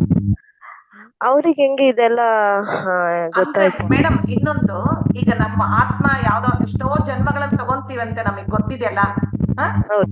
ನಾವು ಮುಂದೆ ಜನ್ಮ ತಗೊಂಡಾಗ ಇಲ್ಲೇ ಹುಟ್ತೀವಂತ ಏನ್ ಗ್ಯಾರಂಟಿ ಇಲ್ಲ. ಇಂಡಿಯಾದಲ್ಲೇ ಹುಟ್ಟಬೇಕಂತ ಏನ್ ರೂಲ್ಸ್ ಇಲ್ಲ. ಎಲ್ಲಾದ್ರೂ ಹುಟ್ಬೋದು, ಪ್ರಪಂಚದ ಯಾವ ಮೂಲೆಯಲ್ಲಾದ್ರೂ ಹುಟ್ಟಬಹುದು.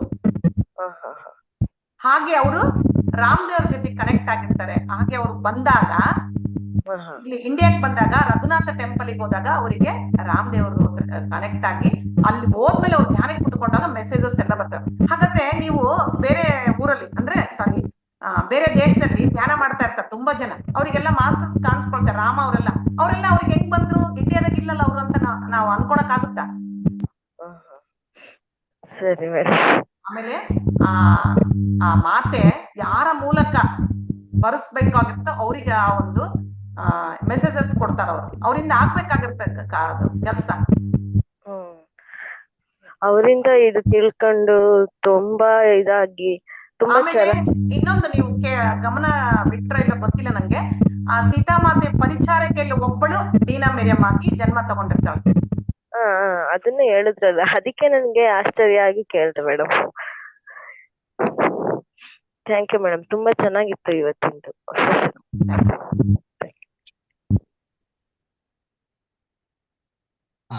ರೇಣುಕಾ ಅವರ ಮಾತಾಡಿ.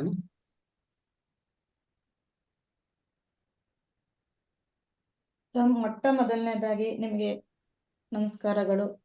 ನಮಸ್ಕಾರ ಸರ್. ಮೇಡಮ್, ಇವತ್ತು ಮಂಗಳವಾರ, ಮಂಗಳಕರವಾದ ಒಂದು ಸೀತೆಯ ಬಗ್ಗೆ ಚರಿತ್ರೆ, ಅವ್ರ ಬಗ್ಗೆ ತಿಳ್ಕೊಳ್ಳೋದಕ್ಕೆ ನಿಮ್ಮ ಬಾಯಿಂದ ನಾವು ಕೇಳ್ತಾ ಇದ್ದೀವಿ. ನಾವು ಕೂಡ ಅದೃಷ್ಟವಂತರು. ನೆಟ್ವರ್ಕ್ ಸ್ವಲ್ಪ ಇಶ್ಯೂ ಕಾಣ್ತಾ ಇತ್ತು. ನೀವೇನ್ ಹೇಳಿದ್ರಿ, ಒಂದು ಸಲನೂ ಲೆಫ್ಟ್ ಆಗ್ಬಾರ್ದು, ಪ್ರತಿನಿತ್ಯನೂ ಒಂದು ಏಕಚಿತ್ತವಾಗಿ ಕೇಳಿ ಅಂತ ಹೇಳಿದ್ರಿ. ಅದೇ ರೀತಿ ನಾನು ಏಕಚಿತ್ತದಿಂದ ಕೇಳ್ತಾ ಇದ್ದೆ.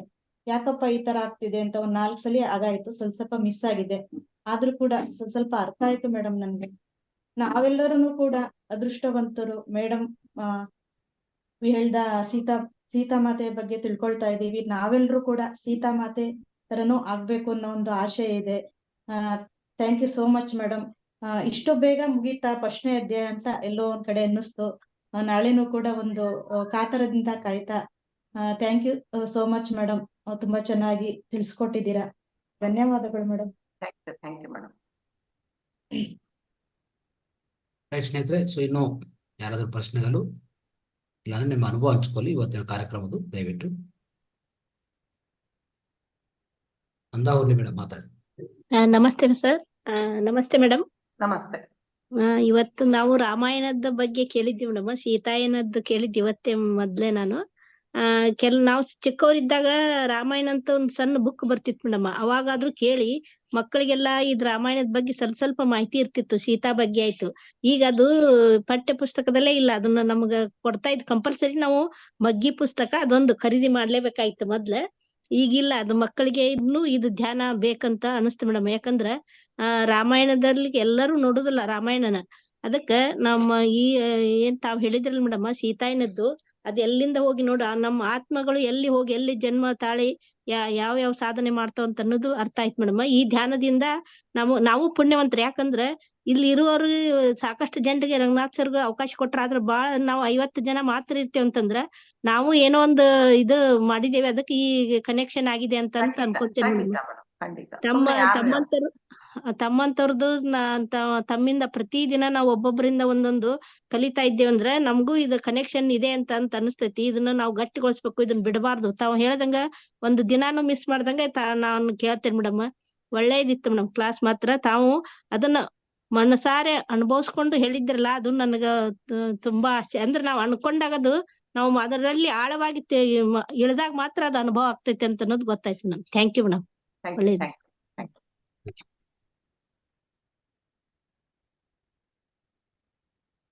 ಆಯ್ತು ಸ್ನೇಹಿತರೆ. ಸೊ ಇನ್ನೊಂದು 2-3 ನಿಮಿಷ ಕಾಲ ಯಾರು ನಿಮ್ಮ ಅನುಭವ ಹೇಳ್ಬೇಕಂದ್ರೂ ದಯವಿಟ್ಟು ಹೇಳಿ. ದೊಡ್ಡಗೌಡರೇ ಮಾತಾಡಿ.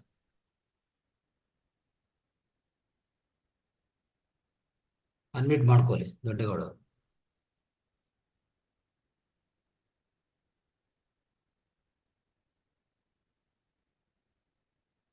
ನಮಸ್ಕಾರ.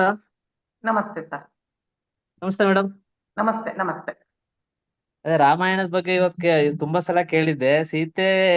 ಸೀತೆ ಬಗ್ಗೆ ರಾಮಾಯಣದಲ್ಲೇ ಕೇಳಿದ್ದೆ. ಸೀತೆದು ಸಪ್ರೇಟ್ ನಾನು ಎಲ್ಲೂ ಕೇಳಿರ್ಲಿಲ್ಲ. ಅಮ್ಮ ಹುಟ್ಟಿದ್ದು ನನ್ಗೆ ಕ್ಯೂರಿಯಾಸಿಟಿ ಇತ್ತು ಯಾವಾಗಾರ.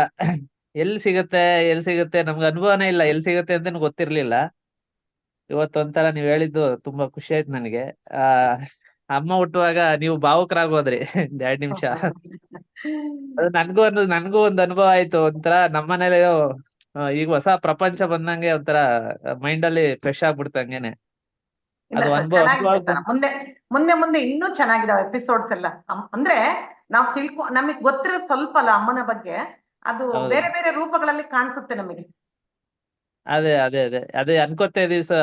ಅದೇ ಅನ್ಕೋತಾ ಇದೀವಿ ಮೇಡಮ್. ಇವಾಗ ರಾಮಾಯಣ ತಗೊಳ್ಳಿ, ಮಹಾಭಾರತ ತಗೊಳ್ಳಿ, ಯಾಕೆಂದ್ರೆ ಎಲ್ಲಾ ಭಗವಂತ ಬರೋ ಮುಂಚೆನೆ, ಈಗ ಕೃಷ್ಣ ಬರೋ ಮುಂಚೆನೆ ಎಲ್ಲಾನು ಸೃಷ್ಟಿ ಮಾಡಿ ಅವ್ರವ್ರ ತಕ್ಕನಾಗಿ ಎಲ್ಲಾ ಗೊತ್ತಿರುತ್ತೆ. ಹಂಗೆ ಸೀತಾ ಮಾತೆ ಹುಟ್ಟೋ ಮುಂಚೆನೆ ಸೀತೆಗೆ ಏನೇನ್ ಬೇಕು ಅದೆಲ್ಲಾ ಪೂರ್ವ ಜನ್ಮದಲ್ಲಿ ಎಲ್ರೂ ಬರ್ತಾರೆ. ಅದನ್ನ ಹೇಳ್ತಾ ಇದ್ರೆ ಬಹಳ ನಮ್ ಜೀವನದಲ್ಲೂ ನಾವು ಹುಟ್ಟೋ ಮುಂಚೆ ಈಗ ನಾವು ಬಂದಿದೀವಿ. ಈಗ ಇಲ್ಲಿ ಪಿರಮಿಡ್ ಈಗ ಇಷ್ಟುವರೆಗೆ ವಯಸ್ಸಿಗೆ ಸಿಕ್ತು, ಇದಕ್ಕೂ ಮುಂಚೆ ಯಾಕೆ ಸಿಕ್ಕಿಲ್ಲ ಅಂತ ಕ್ವಶನ್ಗೆ ಆನ್ಸರ್ ಸಿಕ್ತು ಇವತ್ತು. ಈಗ ನಮ್ಗೆ ಅನಿಸ್ತಾ ಇತ್ತು ಯಾಕೆ ಮುಂಚೆ ಸಿಕ್ಕಿಲ್ಲ ಅಂತ. ಅಂದ್ರೆ ಅದು ಬರ್ಬೇಕಲ್ಲ ಟೈಮು, ಆ ಸಮಯ ಬರೋವರೆಗೂ ಕಾಯ್ಬೇಕು ಅನ್ನೋ ಒಂದು. ಹೌದು ಸರ್. ಧನ್ಯವಾದ ಮೇಡಮ್, ಧನ್ಯವಾದ. Thank you. Thank you.